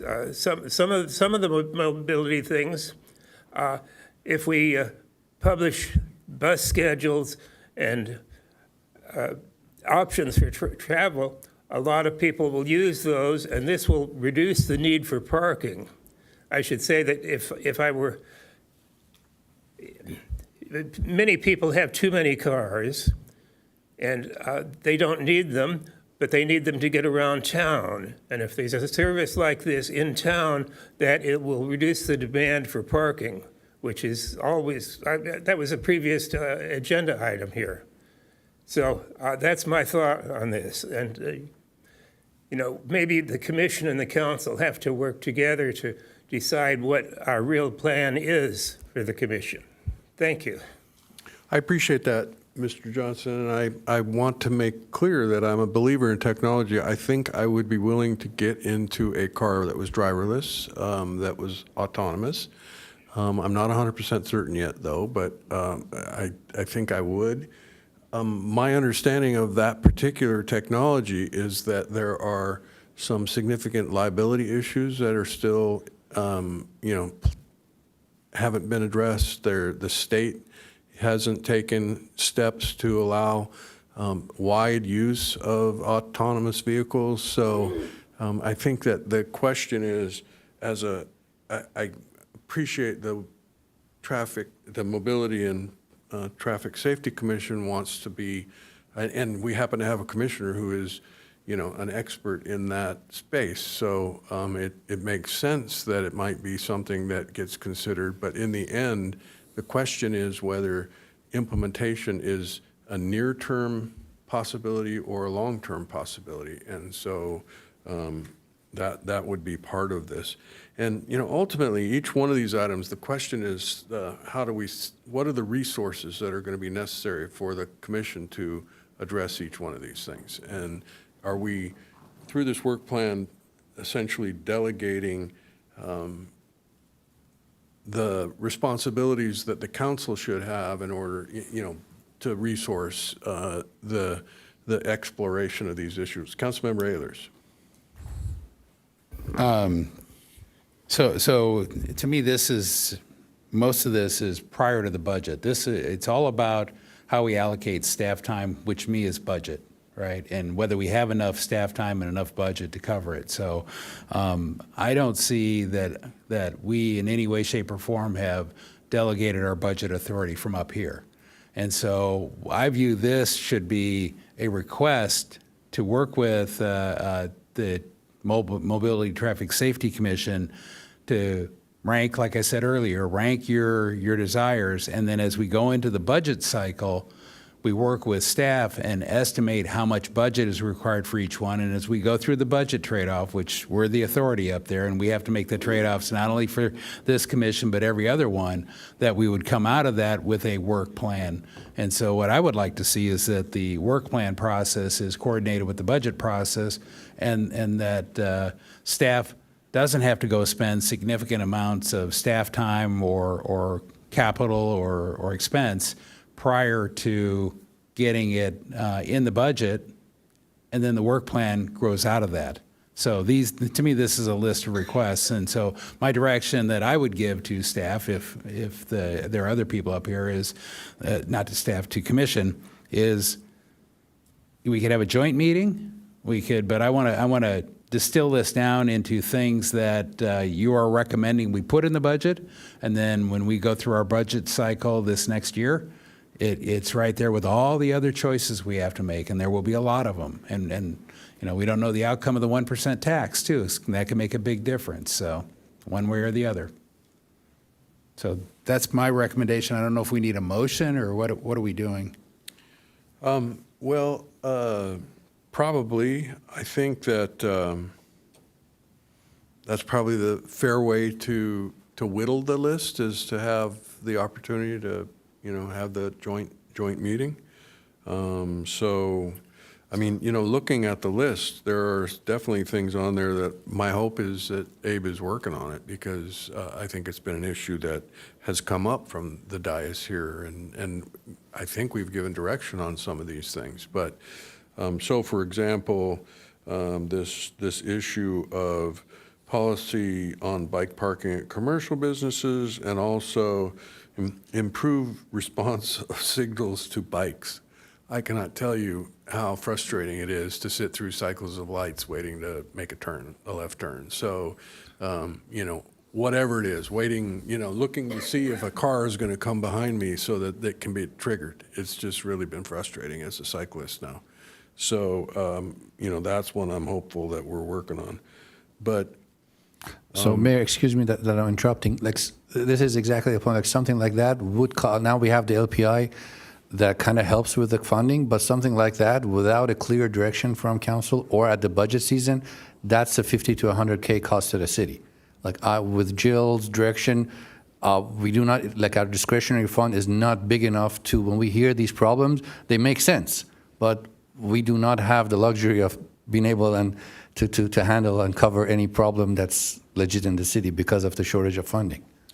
Okay, very good. So, Councilmember Ehlers, I think you made a proposal to have a joint meeting. Yeah, I was going to make a motion that we have a joint meeting to whittle the list down, that we then take under advisement, or that we have a joint meeting, we go through the list, we send the commission off to submit the resulting document back to us for budget consideration.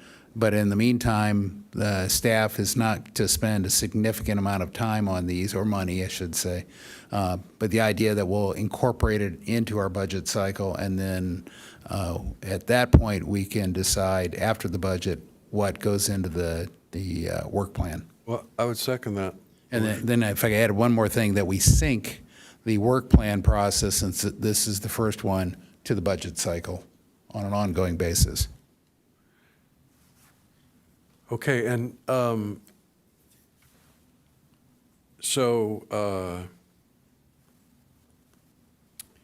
the system that I'm used to is that we directed, for example, the potential projects around housing element sites.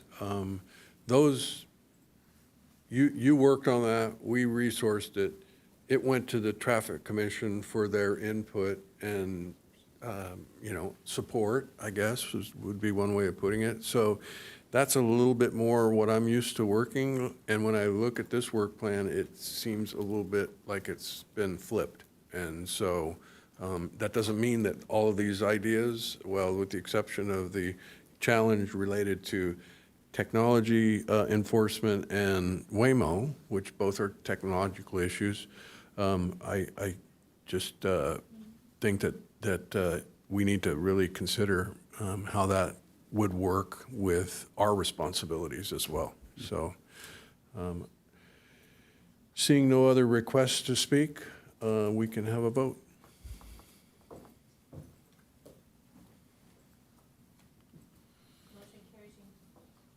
Motion carries unanimously with Councilmember Lyons absent. Thank you, Glenn, for coming out and speaking, and for all your service on the commission. Thanks, June. Okay. We now will, jump ahead to item 13, City Council Member Reports pursuant to AB 1234. Councilmember Ehlers? Yeah, I attended Encino Wastewater Policy Finance Committee meeting yesterday. Okay. I have nothing to report. Nothing to report. Okay, I attended a SANDAG meeting where we looked at the proposed draft 2025 regional plan, which has no significant changes, but it's looking like it will meet the requirements of the law. So we are currently modeling regional performance measures against goals, and they will be done in 2025. There will be costs and revenues update in early 2025. The draft regional plan will be released in the spring of 2025, and then there will begin the environmental impact report, and then final regional plan and EIR. And some of you may have seen in the news that the tolling system for the 125 is, the debacle has gotten worse. The contractor that was hired to replace the previous incompetent contractor appears to be challenged as well with implementing a new system. So we're going to have that on an agenda here pretty soon, but it's very frustrating. So working to deal with that. And Councilmember Hinsey, you had nothing to report because you have been a mother full-time for the last couple of months. Yes, I am now a mother of two with a minivan. With a minivan? Yeah, we got a minivan, so. Proudly driving. Well, it's a hybrid. So if I'm driving under 25 miles per hour, I'm not using any gas. I had a Honda So don't Odyssey. drive behind me. I had a Honda Odyssey minivan, and my friends took to calling it the diaper bucket. So that may be the nickname your car gets. Okay, city manager reports. Encinitas' most exciting news this week are people, do you know what to put in your green bin? We have lots of information on the website, and we have a green bin guide so you know where to put your stuff, and food waste, et cetera. So that's the most exciting thing happening this week. That is pretty exciting. City attorney reports? Thank you, Mr. Mayor. I briefly have a report on a recently enacted housing bill.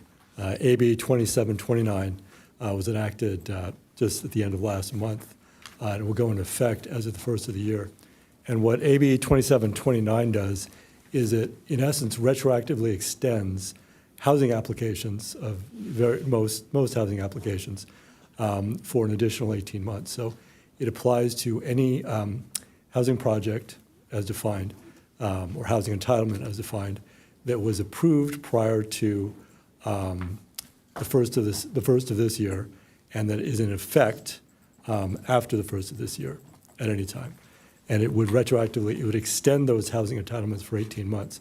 So if that housing entitlement were to expire before the first of this year, or sorry, the first of next year, before January 1st of 2025, it would automatically be extended by 18 months.